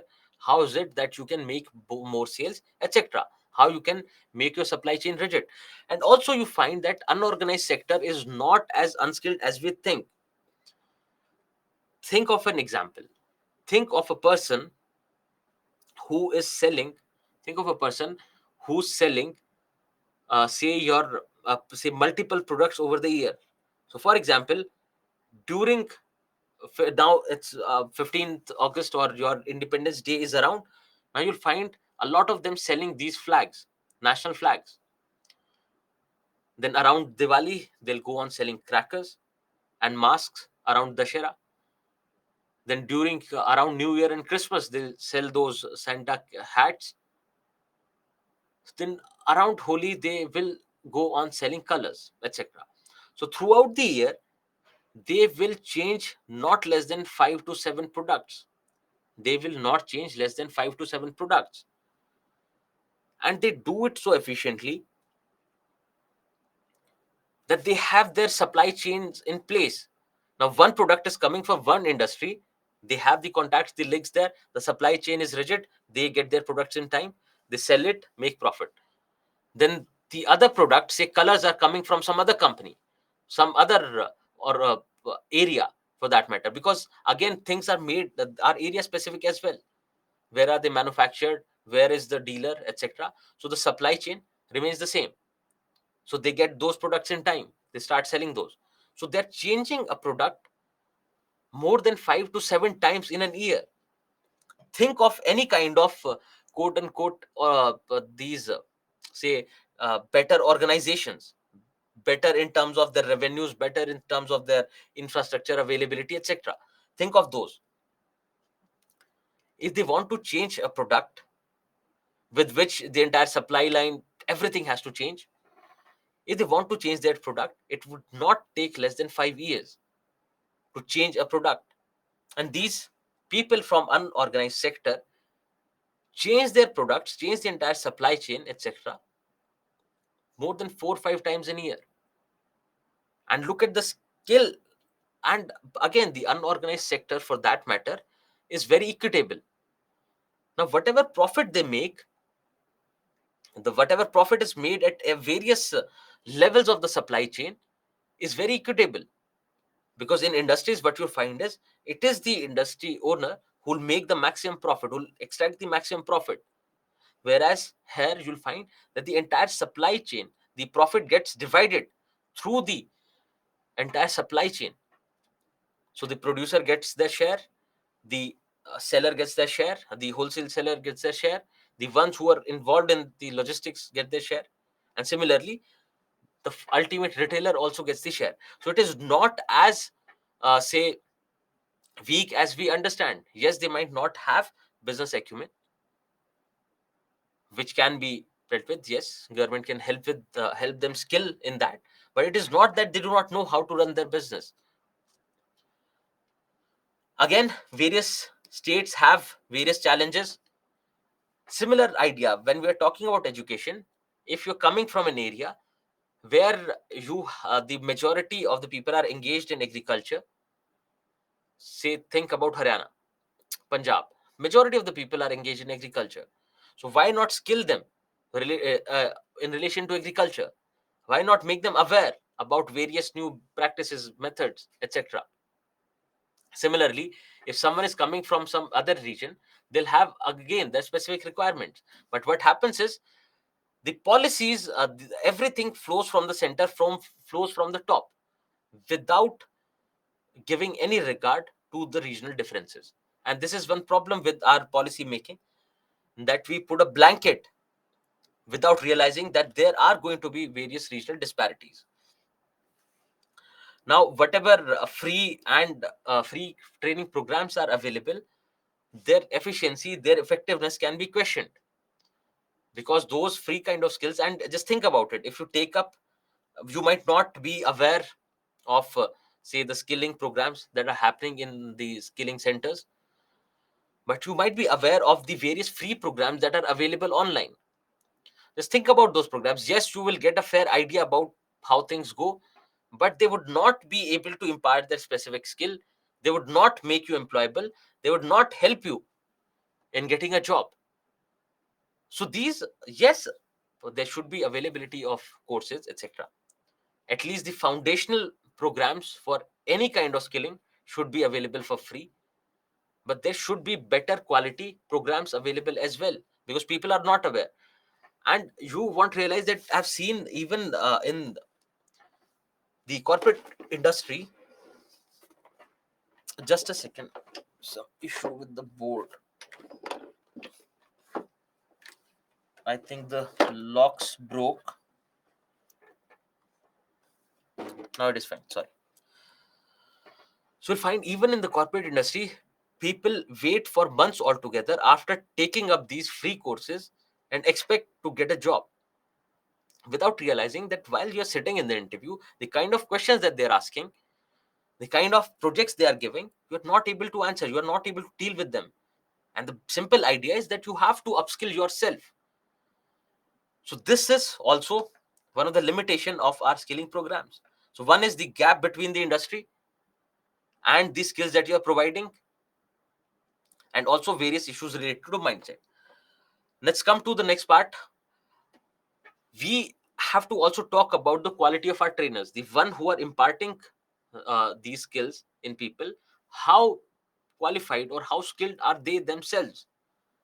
So we should have, the basic suggestion is we should have skilling programs for them, and not just skilling programs or not just training programs, but upskilling as well, because the industry is perpetually moving.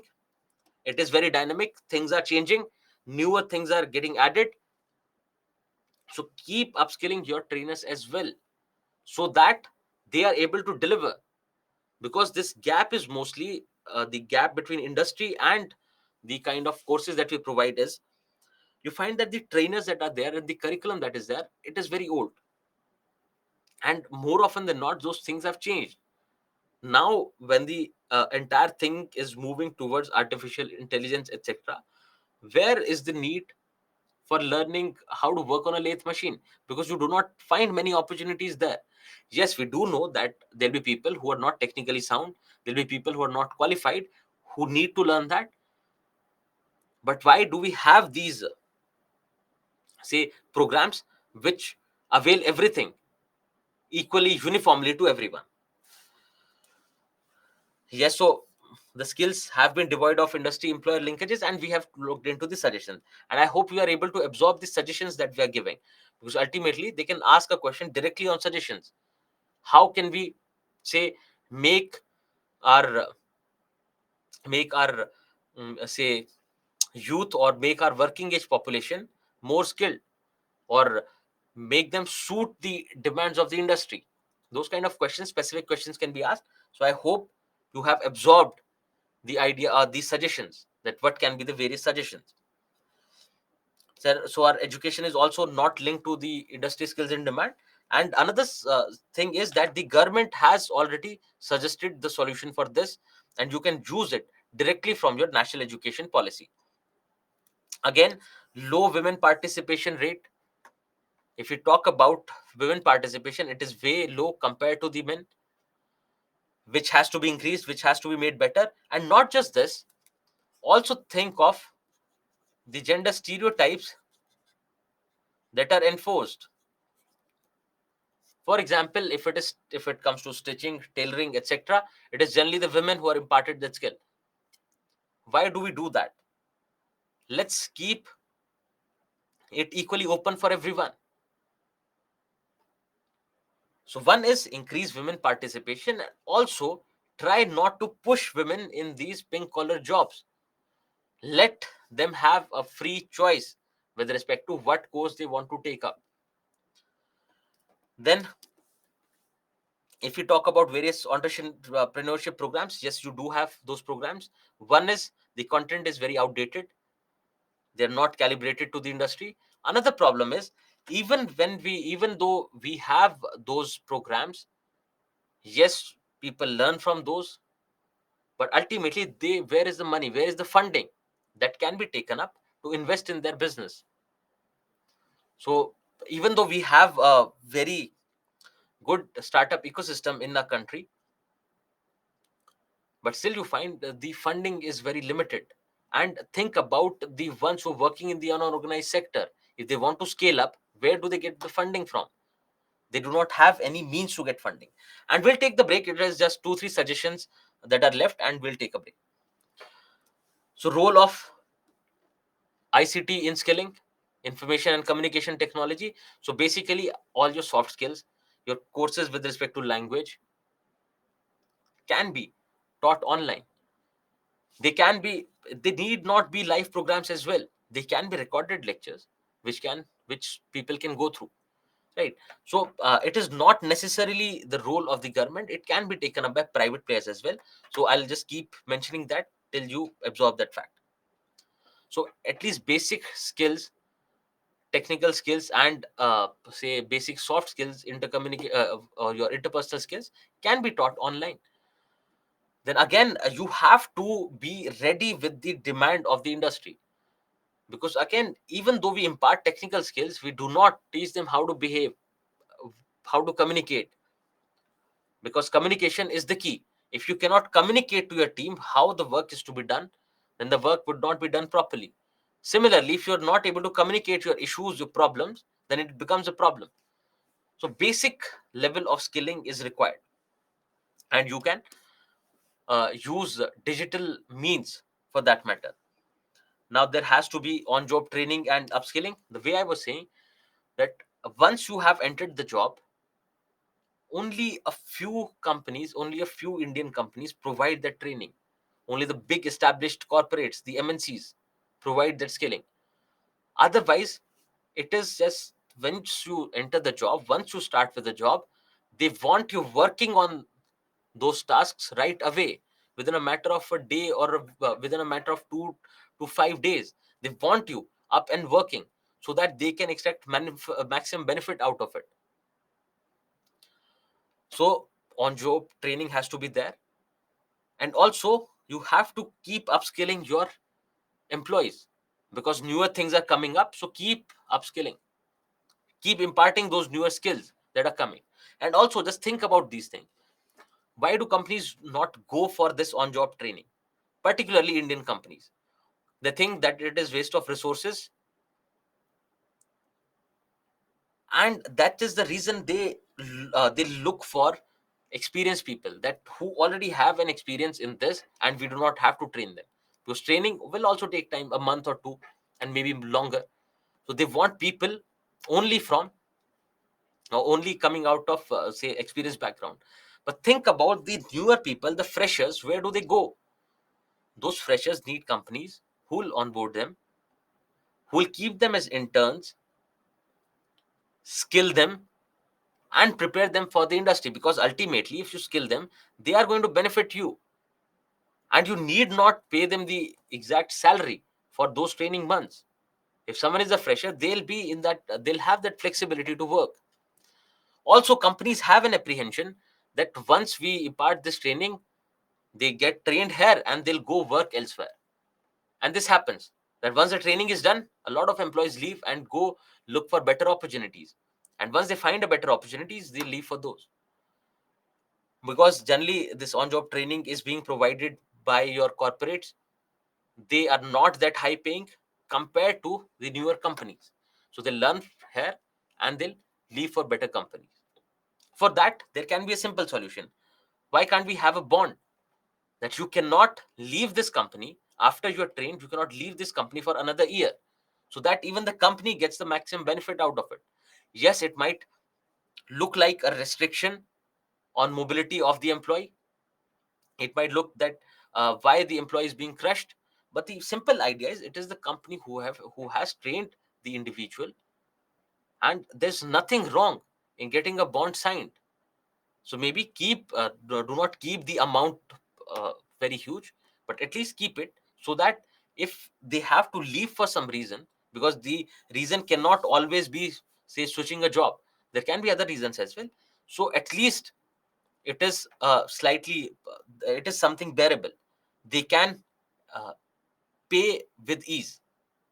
But yes, you can go for bonds. Similarly, you find various companies providing these upskilling courses, but rather than relying on someone from outside, why not the industry itself? Because generally we find that it is only about work. You go work for 9 to 10 hours and come back. That's all they expect from you, and maybe more.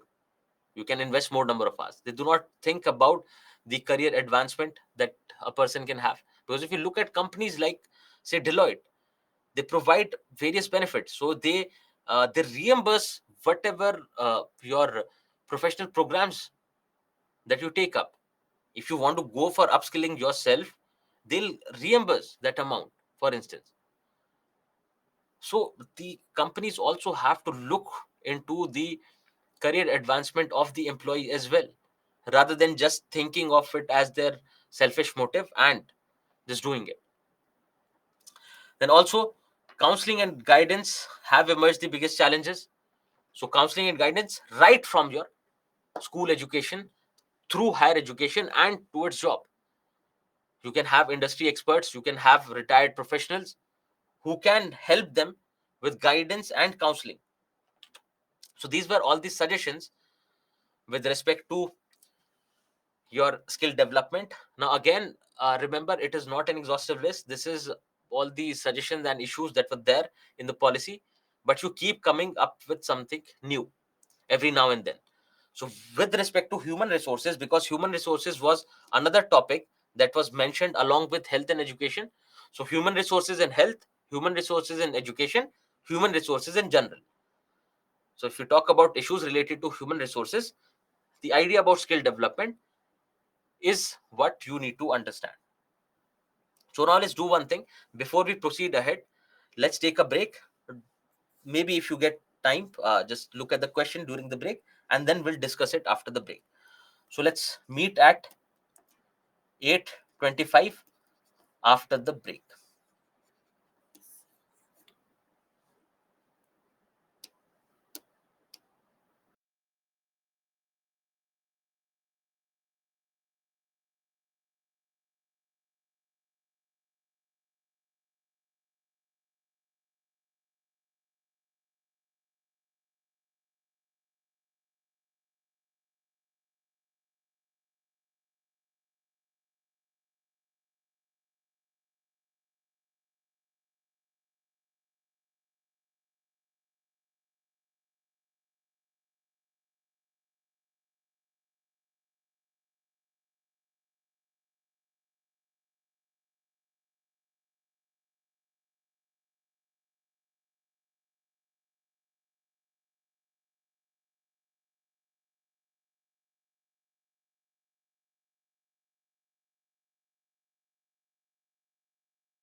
Welcome back, everyone.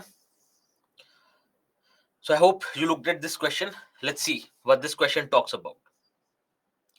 Young people are a major human resource for development, key agents of social change, and the driving forces of economic development and technological innovation. In this context, discuss the challenges that India is facing utilizing its youth bulge. Now, it says that we young people are brilliant, are amazing human resources, and lead and become key agents of social change and development of a country. And in India, we see that we have a lot of young population. We have this youth bulge. But what are the challenges that India is facing in utilizing this youth bulge? Now, simple question, but we have to see what all things have to be covered. Uh, Now, one part is that we have to look at the challenges that India is facing in utilizing this youth bulge. Now, one challenge can be with in relation to the human resources, that is this youth bulge, that we are not able to provide them education, skilling, and health. Then another problem can be with respect to the availability of jobs, etc., because this youth bulge can be put to use, can lead to development only if they have avenues to develop themselves. If they get developed, then only they'll be able to develop the nation. So it is not.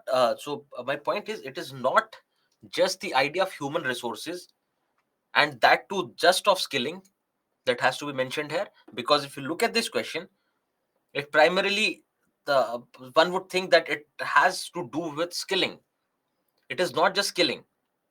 We have to see that what are the challenges that India is facing in utilizing the youth bulge. If you want to utilize this youth bulge, one is that you have to work on these dimensions of the human resources of these youth. And then the other part is, how about yes, the jobless growth, undeveloped India, underdeveloped industrial sector. So it is about the opportunities, or it is about the circumstances that are there in the Indian system as well. So we have to cover both the dimensions. So here you can think in terms of the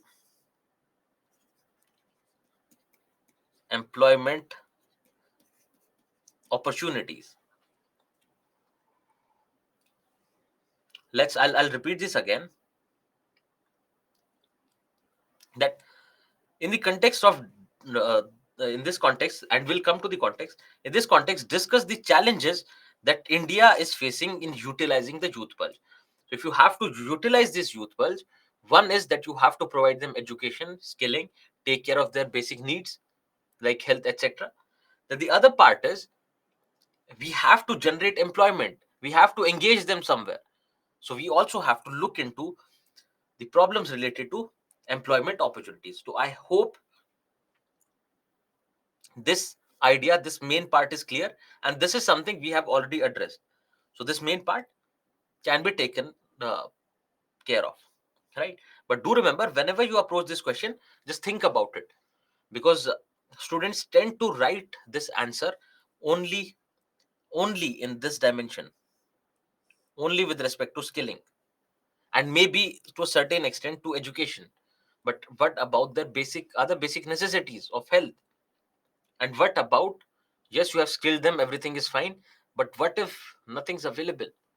If there are no opportunities for them, where do you expect them to go work? Now let's think in terms of this was the structure of the body part. And what we can do is, how do we conclude? Conclusion can be easy here. Conclusion can be a couple of suggestions, something on the positive note to counter these challenges. So conclusion and body is done. Think about introduction. The introduction says that young people are a major human resource for development, etc. key agents for social change, driving force of economic development, this. What can be the introduction? Now, one introduction I'll suggest is that briefly in 2 to 3 lines, you try to address the how of this. Try to address the how of this statement. The statement you have, how of the statement, that how will they contribute to development, how will they become the key agents of social change, etc., etc. So one way is how. Okay. Yes, so one intro can be, what is youth bulge? Now the reason is, now do not just go about this youth bulge. The reason is that it looks like a word which needs an explanation. So just a one line explanation for this youth bulge. Great. Talk about how you can convert this to demographic dividend. Yes, so that is the how of it. How, but you have to do it in a very brief manner, which you will talk about how to convert this into demographic dividend will take a long time.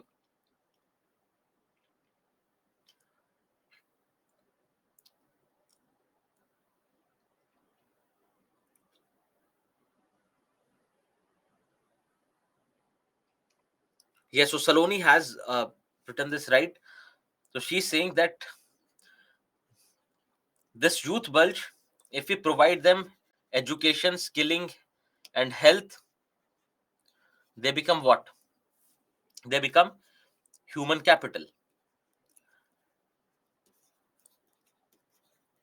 If this human capital is provided with jobs, we ultimately reach our demographic dividend. Yes, so it is a good way to understand.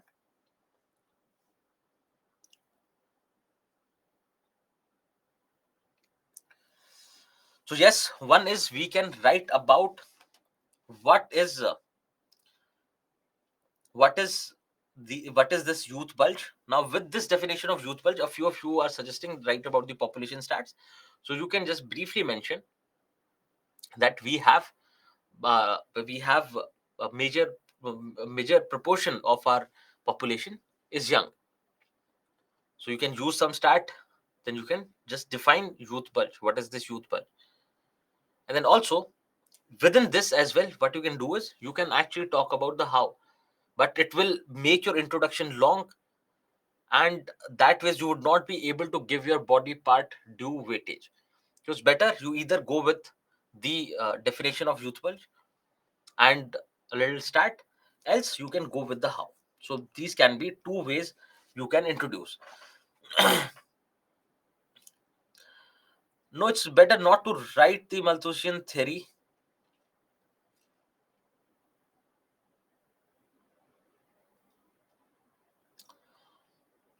Okay, so I think these are two ways, two better ways in which we can introduce this question. Then we come to body part. In body part, you have to remember that it is not just the human resource, but it is also the circumstances, it is also the availability of jobs, etc., that should be dealt with. And in conclusion, you can simply give a suggestion and move ahead. So I hope this question is clear, this discussion is clear. Great. Now, with this, we move on to our next chapter, which talks about development processes and industry. Now, remember, when we were talking about development, we looked at Professor Amartya Sen's idea of development, and we also compared development to empowerment. That was done. Now, we were also saying that there are a lot of people who have been left behind in this process of development. What are the problems related to our developmental strategies? Everything has been dealt with previously. Now, what we have to see is, what we have to think about is that we generally put the entire responsibility of developing a nation on the government. We say that now we have paid our taxes, we have done our duty, we have done our part. Now it is you who has to do it. And we do not even care to hold them accountable when they don't. That is a different thing. But the idea is, generally it is the state who is thought of as the, say, key agent of development. But what about Our responsibility as a society. What about our responsibility as a community? And we see that government has limitations. Government has limited reach with respect to development.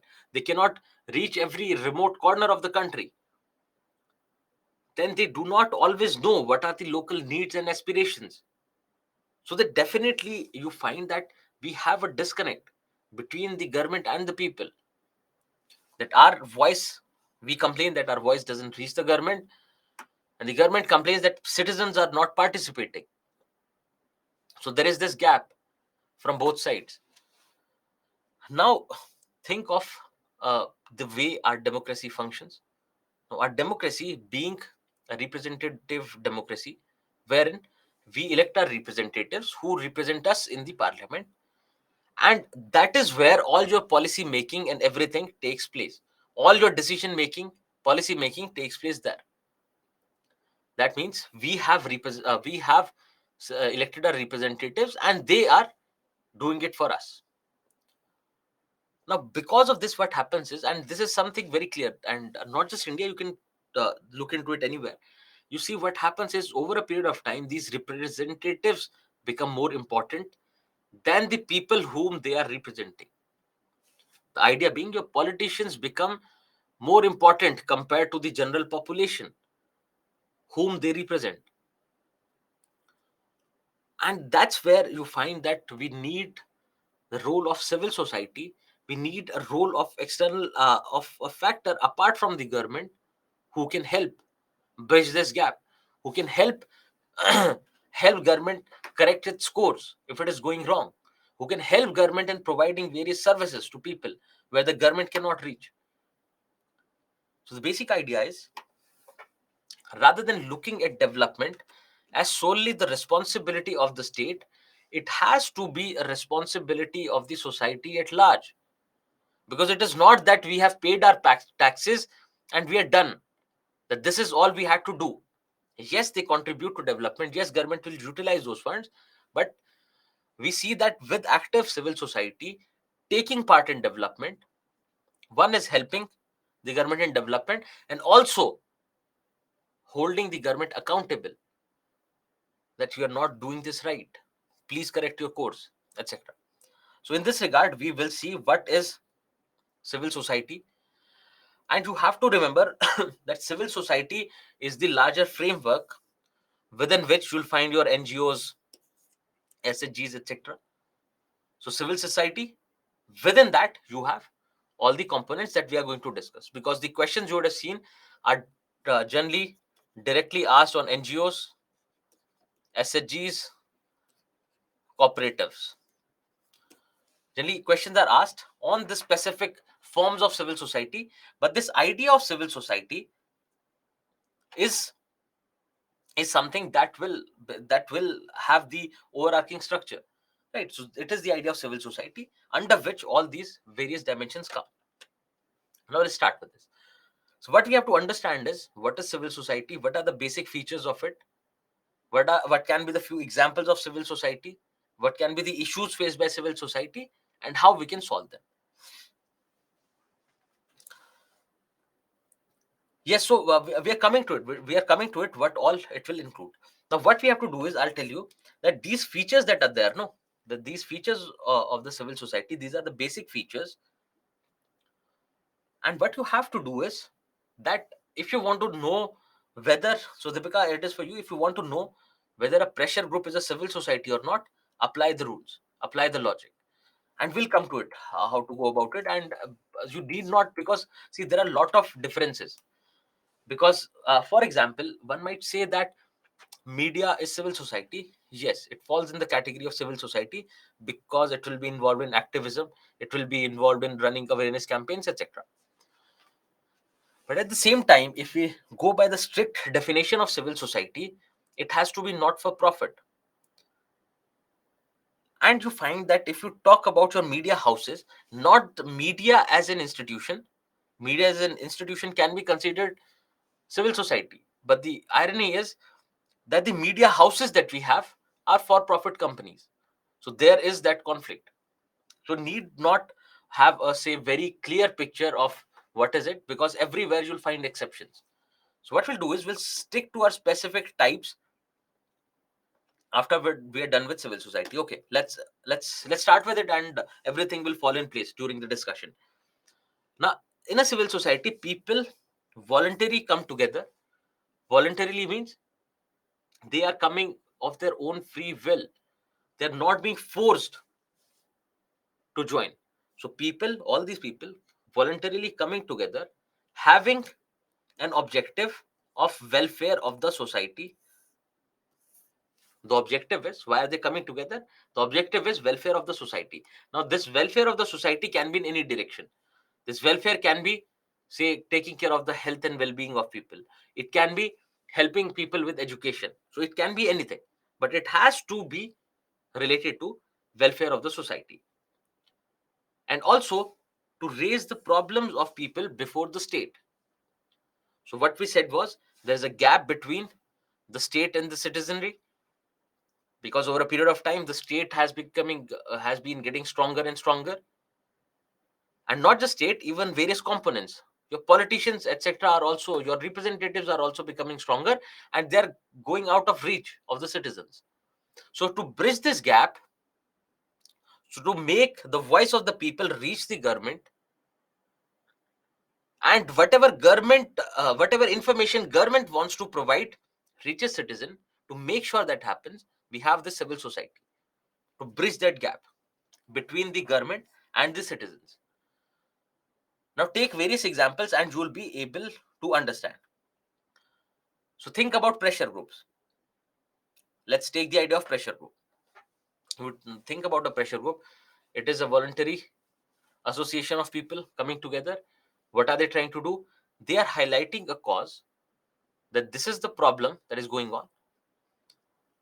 The government is not ready to listen. Either the government does not know that this is happening, as the government does not want to do it. So those people come together who have a specific objective, and they start protesting and they start lobbying against the government, that you have to make these changes, creating pressure on the government to do something, to act on something. What is it? Civil society. Similarly, think about your NGOs. What do NGOs do? Again, every organization is going to be voluntary. And if you look at the NGOs, you'll find that uh, they want to work for welfare of, say deprived sections.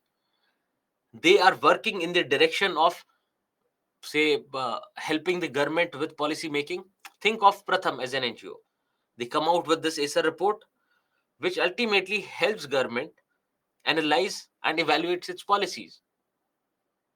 Similarly, they can help in the government in implementing various programs. You would have seen that whenever you have these programs coming up, for example, Swachh Bharat Abhiyan. Now, these NGOs, these various self-help groups, and the civil society at large helps government in implementing those programs on the ground. So you are talking about student unions as well. And also one more dimension that you have to remember is, one more thing that you have to remember is, you, in our context, in our context, keep them non-political. Think of the pressure groups which do not have any kind of political affiliation, because that is what these says the civil society means from our perspective. Because yes, they are also form of civil society, again a voluntary group coming together, wanting to work for, because whatever their political ideology is, how do you support a political ideology? Say political ideology of the right or the political ideology of the left. The basic supporting arguments are, this is ultimately for the betterment of the society. So objective is also betterment of the society, because on those grounds they argue that this way of doing it, say the socialist way of doing it is going to be the right way. This is how we can develop people. This is how we can ultimately make people share the benefits of development. And similarly, the right wing would do the same. So the objective is ultimately welfare of the society. But when they have a political tone to it, you'll find that it becomes problematic, because then it is not open. Then it is, say, reflecting the aspirations of a certain section. It is not related to the society at large, society as a whole. So try to not include the ones who have a political overtone to it. I hope you get it. Yes, we'll come to it. Cooperatives are also civil societies, right? For example, Amul will come to it.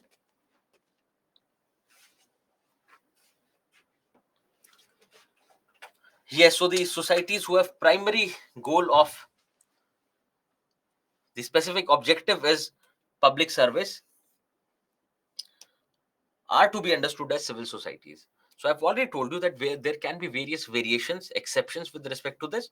What we have to do is we have to stick to our agenda for that matter. Okay, getting back to the part. So these are voluntary in nature, that they do not have any kind of compulsion of coming together. So 10 people coming and forming a group, they do not have any compulsion at all. It is out of their own free will, it is out of their choice that are there in that group. Then these are people with similar interests. So that similar interest is basically public service. And again, when we say public service, public can be served in various ways. Public can be served by providing food to the downtrodden, to the poor. Public can be served by providing better employment opportunities, skilling people, providing them education, etc. So the ultimate objective is public service, but it can be achieved in various ways.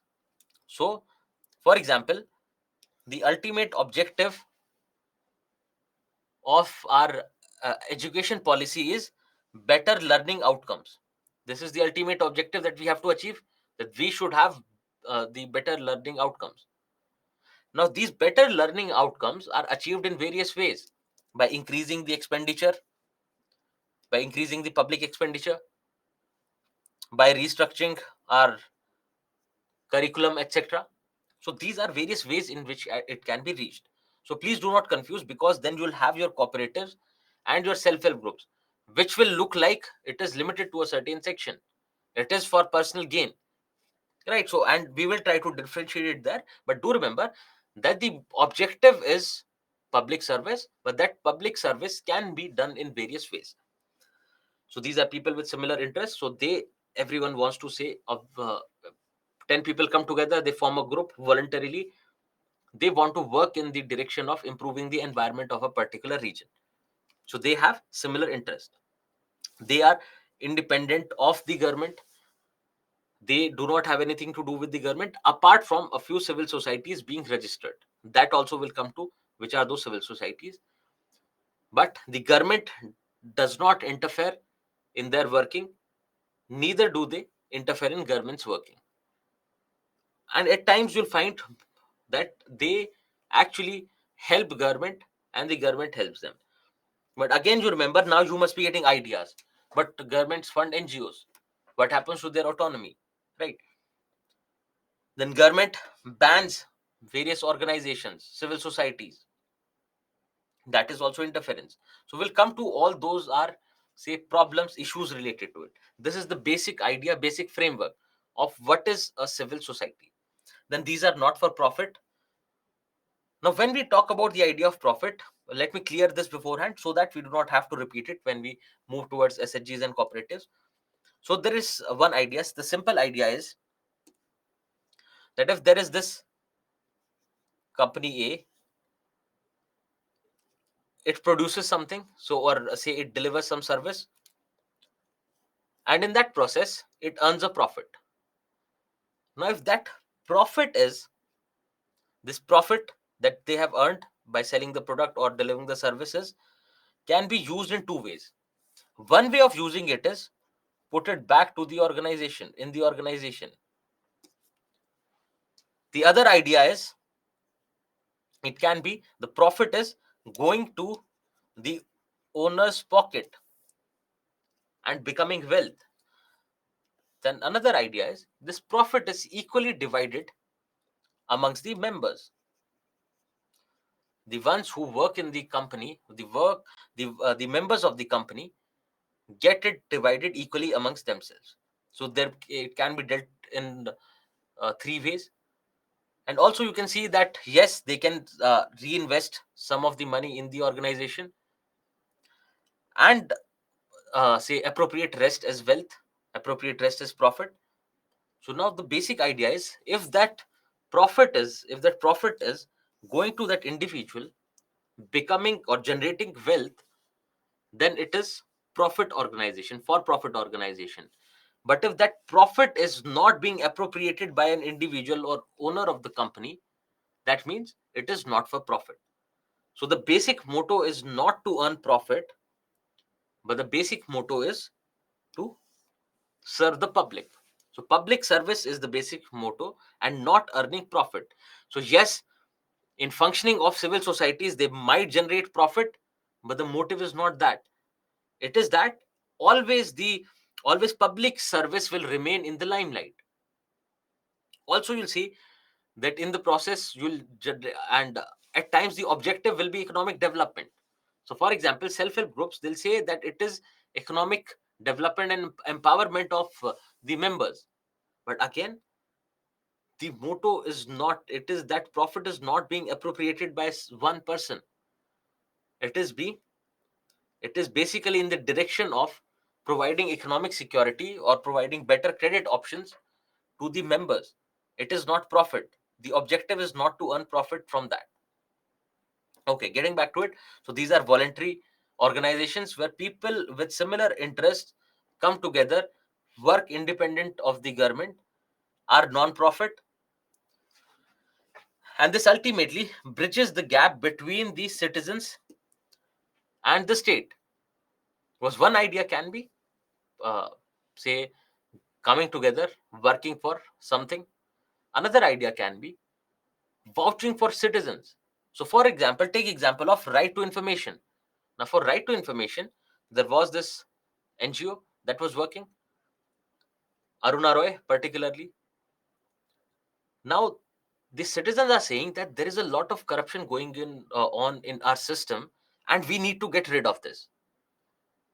And one way to do it is you're bringing in transparency in the system with right to information, which will enhance the transparency and accountability in the system. Now, government is not coming up with that, so protest started. Now, this civil society is vouching for the citizens, is taking the voice of the citizens to the government, trying to persuade the government to come up with that law, to agree to their demands. This is what the idea of civil society, bridging the gap between state and the citizens.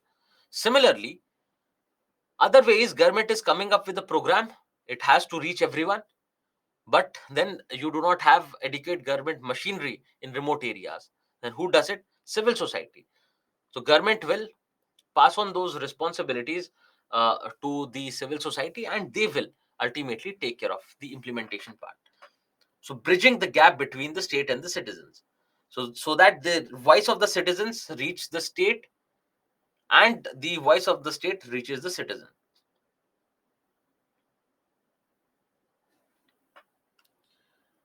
So why is civil society not helping the wrestlers protest against WFI chief? See, the thing is, the protest that is going on, the social movement that is going on, is a civil society in itself. One thing. So any kind of social movement, just try to fit it in this structure. If you talk about, say, any kind of social movement, think about this wrestler movement. Now they are coming together. They are coming together voluntarily. They have a specific objective. They have similar interest. Now that objective that they have is specific, might not look like public service, but you see that it is with respect to a section of the society which is being oppressed by another. So they have those things. They are not for profit. They are not even registered. They are autonomous of the government. They are non-political at that. So they fit in the definition of civil society. So that wrestler movement itself is a civil society, and also there are various other organizations coming together to help them, for that matter, in the protests. Okay, getting back to it, so it can act as a bridge between the government and the citizens. Now, this can be organized on a regional, national, or international level. Now, these can be limited to a region. You might have, say, a group of individuals or a group of young school-going students working to, say, plant saplings on every Sunday. It can be a form of civil society on a local, regional level. Then it can be a national organization, the examples of Pratham, the examples of Asha. Then it can be an international civil society as well, wherein you can talk about Oxfam, you can talk about Save the Children. Now, another thing is, when we are saying this, inadvertently, we are trying to think mostly of the NGOs and various organizations like that, the big organizations. But we have to understand, even your social movements, even a social movement which is happening online, say think about Me Too movement. It started somewhere and it became an online movement. So even a social movement which is online is a form of civil society, is a form of civil society. Yes, generally the idea that we get is that of NGOs and the various protests and activists that are there, because we find a lot of activists, for various reasons, they go on protesting. So that is the general idea that we have, but it is way more than that. And you do remember, so you have to try to fit it in the definition of the civil society. So yes, if NGOs are registered, are they still civil society? Yes, because registration does not mean that the government can interfere. Yes, the government can regulate, because ultimately government is regulating everything.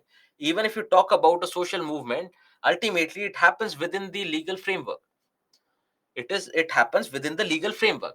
There are restrictions. So if the wrestlers are there, sitting there protesting, they are doing it within the overall legal framework. So I hope you get it.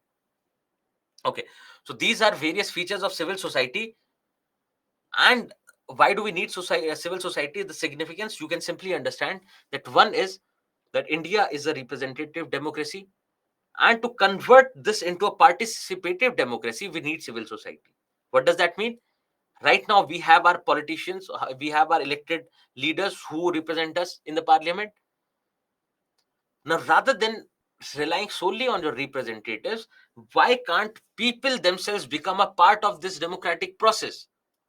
So to convert it from a representative to participative democracy. Why is that important?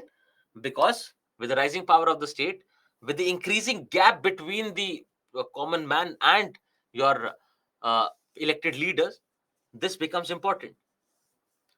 The gap has to be filled by civil society. Then similarly, government does not have reach to every single place. Government does not have that hold on the ground.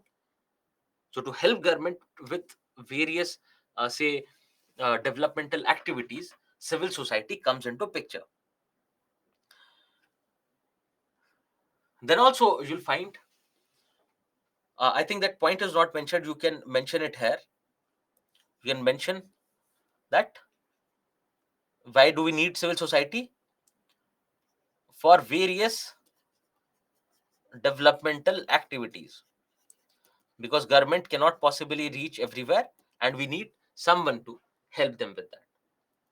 Then also you see that if we say the power of the state is rising, they can come up with various laws which are not for the betterment of the individuals. So to counter that, to hold the government accountable, to protest against it, to keep the demands of the citizens at the forefront, we need civil society. Ultimately, if we see that with the rising power of the state, even democratic uh, countries can become despotic, because there is absolutely no challenge to the government and they can do whatever they want. So to avoid that situation, we need the role of civil society, so that there is always a check and balance. Now, also you remember, when you approach this, you do remember that uh, the idea of state, and I think we have discussed it previously as well, the idea of state, that we say that the state has been formed to achieve the objectives, or to keep the citizens or the people at the center, and achieve the objectives that have been commonly agreed upon. So basically, the state should reflect the will of the society. The state should reflect the will of the society. But we generally find that the state does not. And increasingly, with the increasing complexity of state and with the modernizing forces, we find that it is the will of the society comes at last. It is not being given due priority. So to make government understands its responsibility, to make will of the society, will of the people prevail, we need civil society so that our democracy can stay vibrant. So this is the basic significance of civil society. Now, in what different roles do you find your civil society? In what different roles? So it can be in the form of policy advocacy.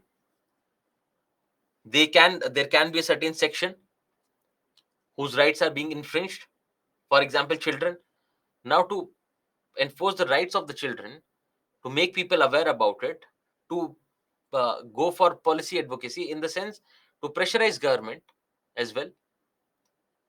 They can work to ensure that this section of the society does not get oppressed, does not get harassed because of various reasons. Then they will also lead to a protection role, and there'll be a slight overlap. When you talk about various roles, there will definitely be overlap.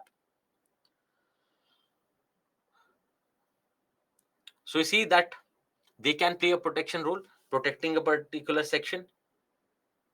Then they can say mobilize your citizens and resources.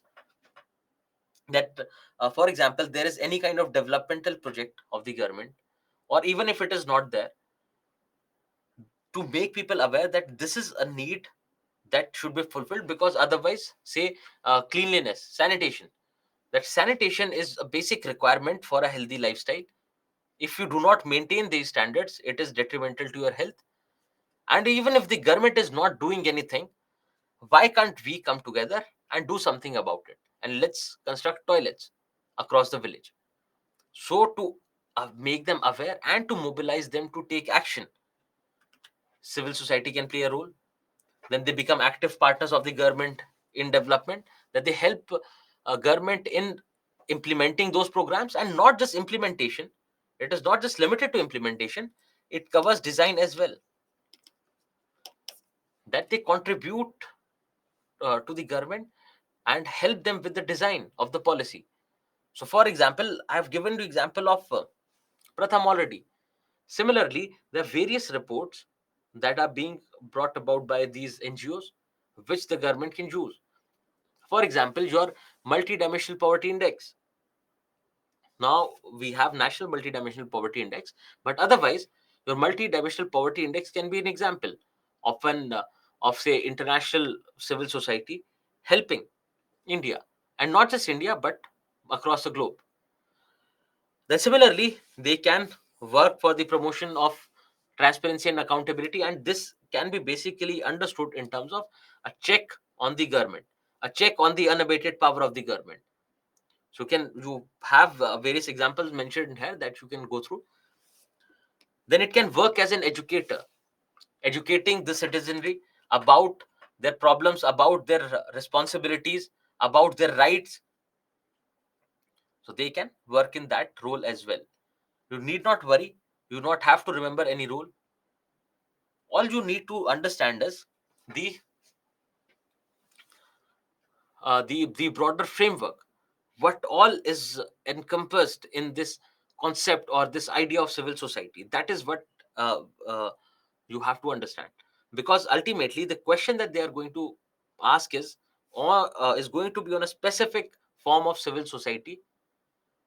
But this broader framework will give you a perspective as to how everything is interrelated as well.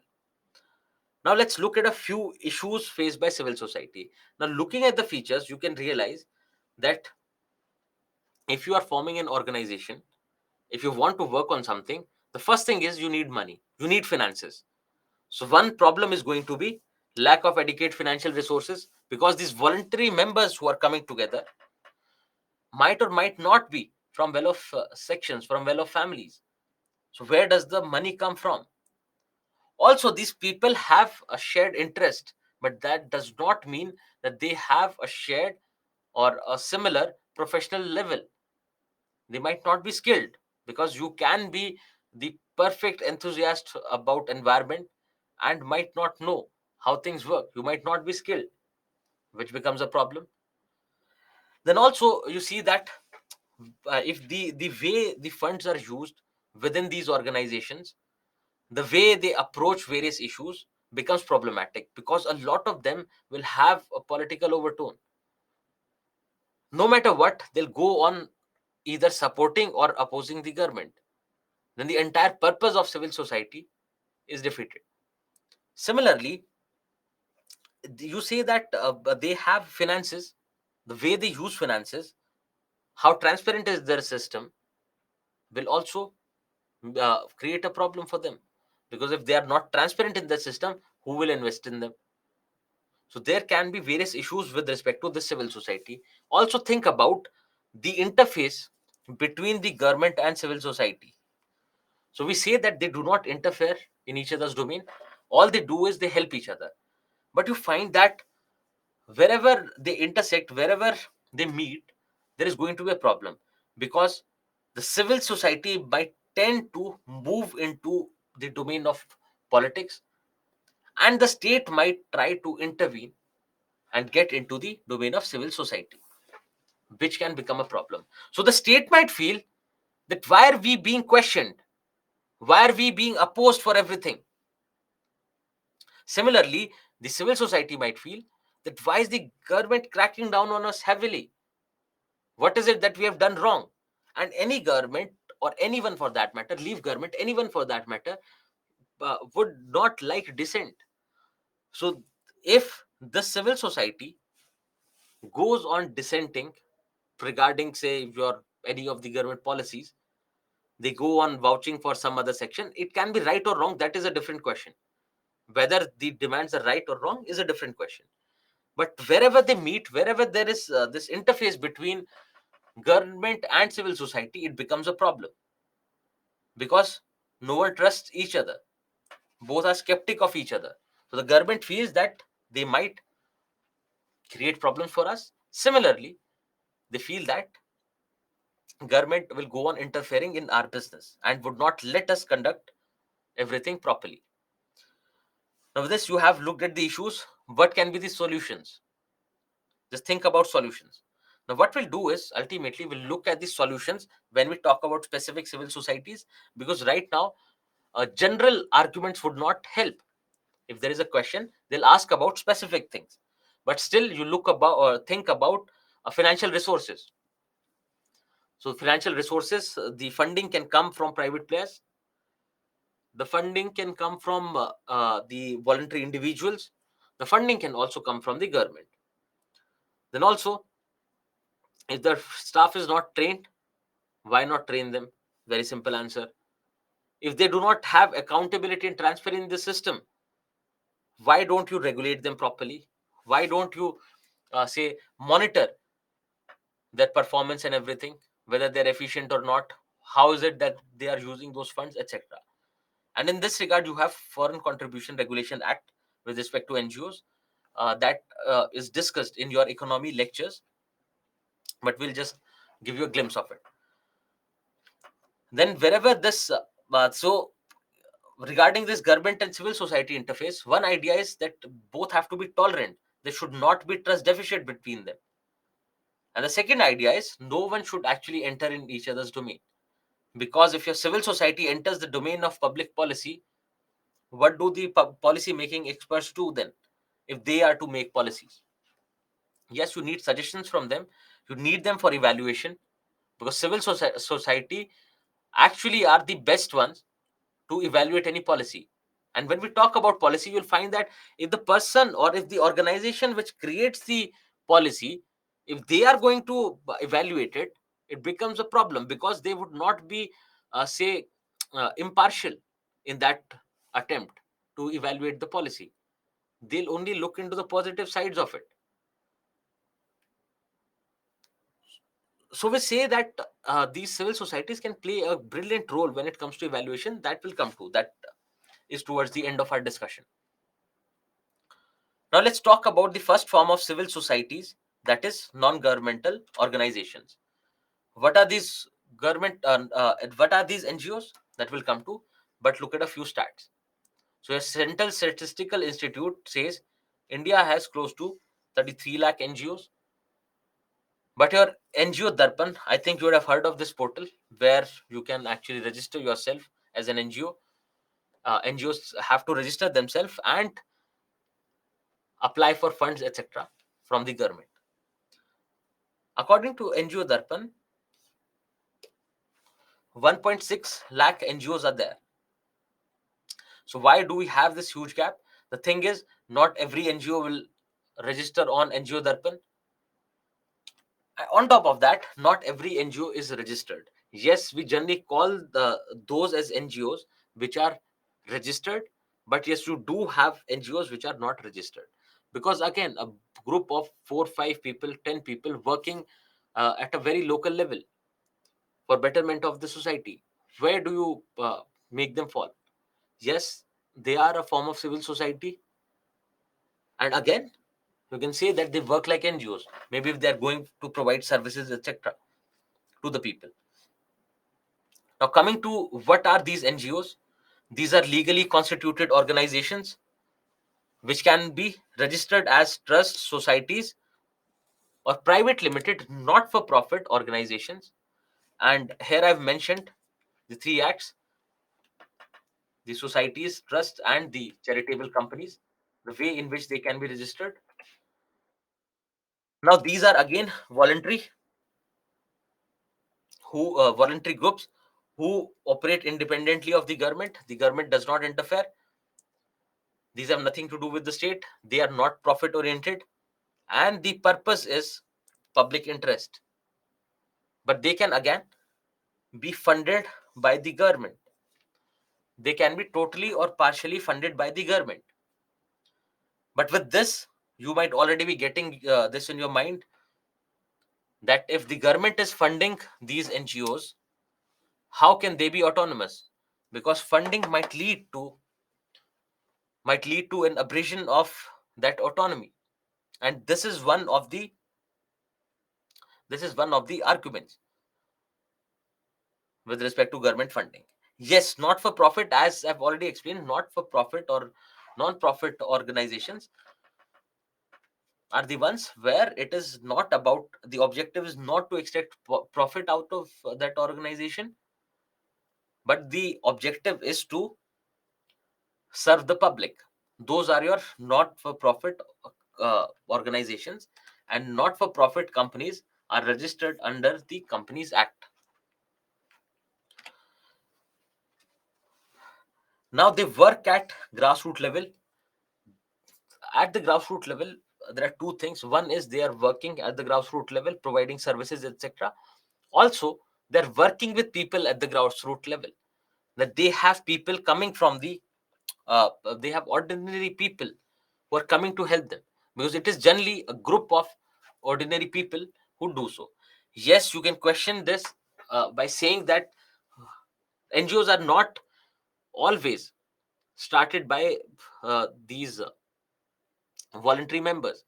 They can be started by an individual, and maybe later on people join, and you find a lot of affluent and the rich and the powerful starting NGOs for that matter. Now, if you see, the World Bank identifies two kinds of NGOs.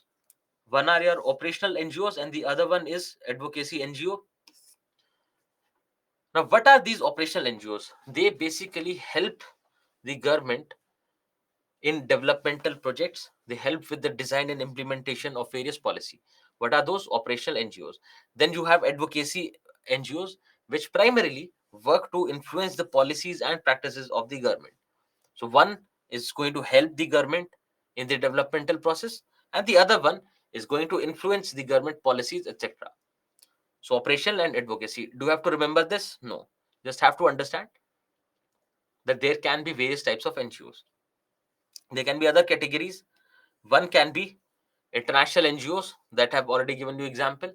International means they are working in various countries across the globe. Similarly, you can have activist NGOs.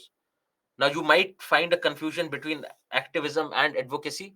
I'll give you a brief idea. You do not have to remember anything. The brief idea is when you vouch for a policy, you say that this is a good policy. This is, say, if you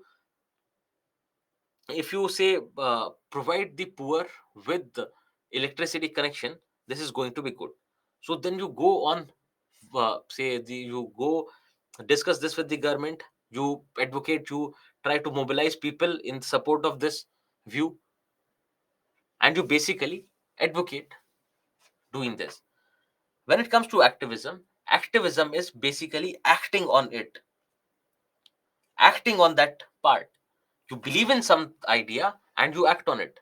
You believe that you want to become a civil servant, then you, by studying, you act on it.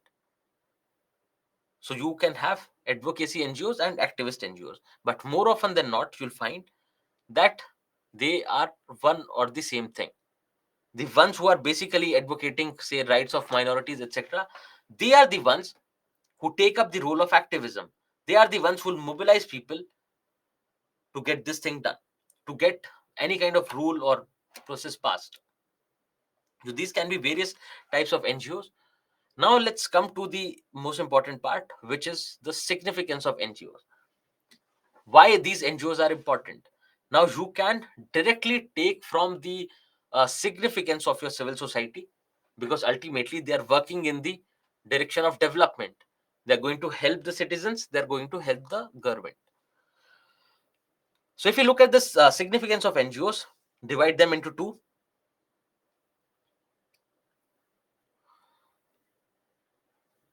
One is their significance for the government. How are they helpful to the government? And then how are they helpful to the people? If we talk about people, people get to hold their government responsible, accountable. These NGOs will help. For example, RTI, I've already given you example. They will help in increasing the transparency in the system. They'll go behind the government saying that you need to be transparent about the way you are using these resources. So increasing the transparency, holding them accountable, ultimately leading to good governance. Similarly, they also help people become human capital, social capital.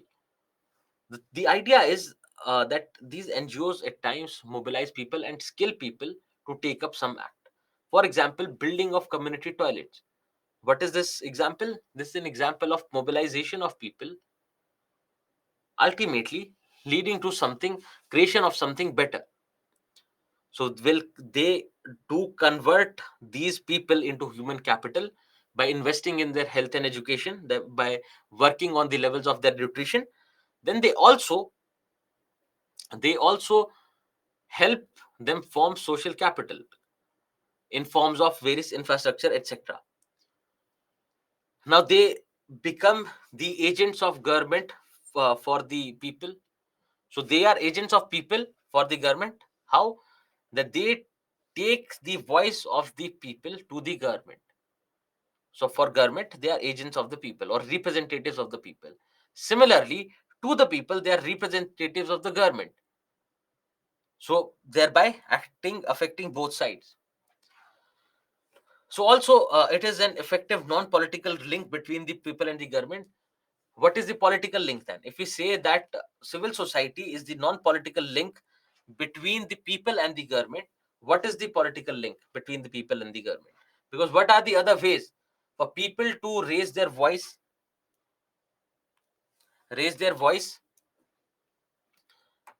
to the government? Yes, your ministers, MPs, MLA, great, your political parties, your political leaders, right? But they are political in nature. Because generally, what do? If you have some problem in your community, you either call or you go visit the local corporator and ask them to address your issues. But again, that is a political way of doing it. This is through civil society. You can raise your voice without getting those politicians involved. Now, for the government, one idea is that they have broadened the scope of government. They have broadened the scope of development for the government. Now, government, without having to have extra administrative machinery, they can reach remotest of the remote villages in the country. Why? Because of the presence of NGOs. Similarly, if they help government here, if the government does not have to basically invest in this part, then government can invest elsewhere. So government will have increased flexibility in terms of utilization of resources. Then also you find that these NGOs are very efficient. So say if the government wants to run a program that will take 100 rupees, these organizations, because they are working at grassroots level and they are highly efficient, because they are going on with works with the contribution from the volunteers. So if you're volunteering for some work, you'll put your heart and soul in it. One idea. Another thing is they have limited resources, so they have to learn to use those limited resources for the maximum benefit. So say if for a developmental program, government would need 100 rupees, government can transfer say a 20 rupees out of it, which will be more than sufficient for these organizations to implement that government program. Why? Because they are highly efficient. So which helps government in reducing its cost, in reducing the amount of resources that it has invested. Then also they help the government with policy formulation. So they will be analyzing various implementation programs, that yes, the implementation is happening, but what is the outcome? What are the problems related to the implementation? The government gets those inputs and ultimately acts on it. Similarly, these are the people who work on the ground level. They are the ones who understand the people better than the government. They know what are the actual demands of people from a particular community, and they take these demands of these people to the government, because government otherwise would not know. So it is beneficial for the people because their demands have reached the government, and it is beneficial for the government because government is also able to take care of their citizens. Also, they help the government conduct a meaningful dialogue. What does this mean? There is government which is highly professional, highly administrative in its setup. Then there are common people who are who do not understand the that level of sophistication. Now, if the government has to understand those people who are not professionals, those people who are poor, who do not have those sound development, who do not have those soundly developed concepts, but ultimately their voice has to reach the government. The government should know. Government will use these as intermediaries, so that whatever government says, they can simplify it and let it flow amongst the masses. And also whatever the demands of the masses are, they can make it structured and present to the government, thereby conducting a meaningful dialogue. So these were the various benefits of NGOs, or benefits for the people and for the government as well. Now, with these benefits and the features that we are going through, that we have gone through already, you would have realized that what kind of issues that they are going to face, because they'll have limited funds, because it is coming directly from people or from the voluntary contributors. So there is always going to be a crunch of resources, crunch of funds. And this funding is not just highly distorted. It is coming from various segments. It is not uniform. And also there is no security. The system is not reliable, that you might have money today but you would not have tomorrow. There's no guarantee. Also, you find that the organization, any kind of organization who's going to fund these NGOs, would want these NGOs to actually work for their betterment, reflect their will in the work of the NGO. They would want that to happen. because they're investing money. So be it government, be it any private organization, which becomes a problem, which becomes a wall in maintaining its autonomy. So if you get money from people, from individual donors, it is fine. There you do not have any guarantee, you do not have any security. But say the government says, we will provide you money as per the phases of implementation, we'll keep providing you money. But there your autonomy comes under question. Now, similarly, the government goes on interfering. We say that the government should not interfere with their work, but the government goes on interfering in their work. Big brother attitude of the government. Now, again, you lack an overall policy framework for these NGOs and your various civil society organizations. Because if there is a policy framework, then the aspect related to regulation, the aspect related to funding, what are the issues, what can be done, various programs, everything can be uh, mentioned all in one place with proper analysis. But we do not have that kind of policy framework. And it is a high time that we look into this direction, because ultimately they're playing a very important role in helping the government achieve these developmental goals that we have decided as people. Now, lack of transparency in the use. So first idea is, yes, so first idea is the lack of transparency in the use of those resources. They do not disclose. And if you remember, a lot of NGOs were shut down on this ground, that they were not able to provide reports of their funding.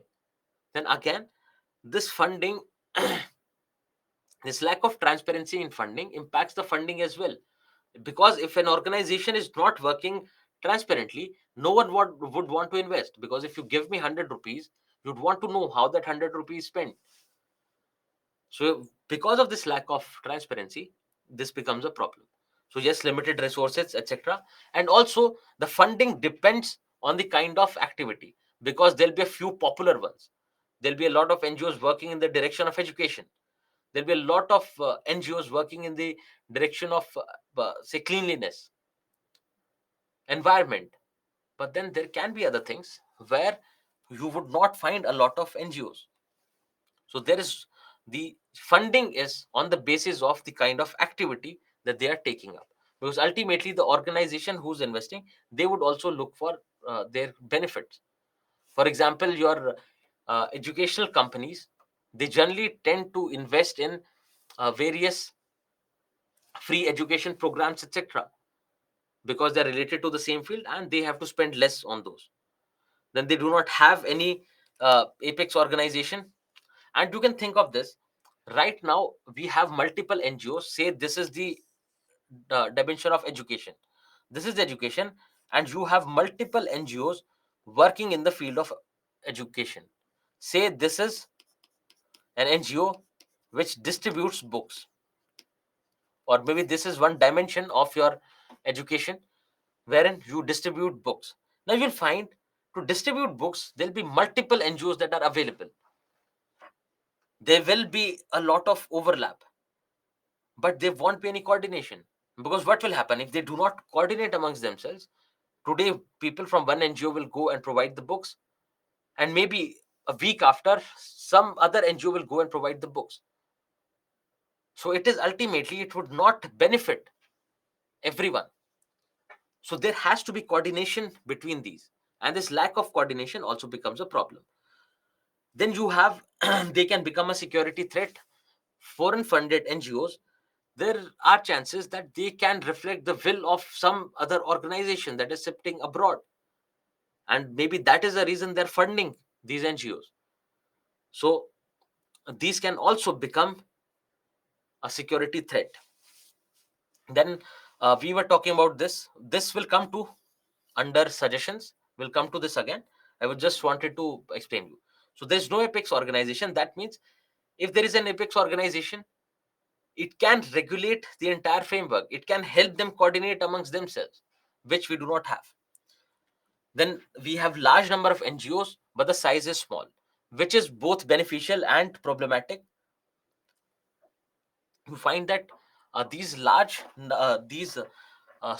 NGOs, these small sized NGOs, are actually good because they work on the ground. Their spread will be more. They'll be available in more and more number of areas. Whereas if you look at, say, a bigger organization, it might not have that kind of reach. But also, alternatively, you find that because of these smaller organization, funding becomes a problem. Not everyone is able to get funding. It is not the the system is not very, say, effective. They're not able to implement these policies or the policies of the government effectively.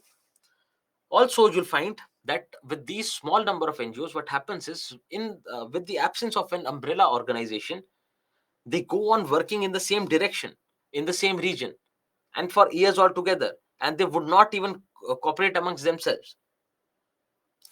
Now, NGOs are just used by government to reduce the cost. As I told you, that they are economically efficient for that matter. So government using them, outsourcing its own responsibilities to the NGOs, is also one of the challenge that these NGOs face. And then there is xenophobia. Xenophobia is basically what? Basically fear and hatred towards something that is foreign. So yes, there are a lot of foreign NGOs who are working in India. So people will have that feeling of that they are foreign, they can be a threat to us, and people would not want to engage. Similarly, if there is a foreign funded NGO, even the government becomes skeptic that is it something wrong that they want to do in a country. This is what xenophobia is, and this xenophobia ultimately impacts your funding, because why would someone want to impact? So these are various problems, issues associated with NGOs. What we'll do is, today we'll wind it up, and tomorrow we'll have a look at these suggestions, and with that we'll try to highlight the issues again so that it is a quick revision for you. So today we have discussed what is civil society, what are its features, issues, challenges. Then we started with NGO, looked at NGO's features, various types, examples, and now we were talking about issues. Tomorrow we'll start from here. That is what can be the basic suggestions, various suggestions to fix these issues. Xenophobia is basically the fear and hatred towards something that is foreign. That is what xenophobia is. Okay, then, so let's conclude for the day, and we'll start our discussion from here tomorrow. Thank you, everyone, and have a good day.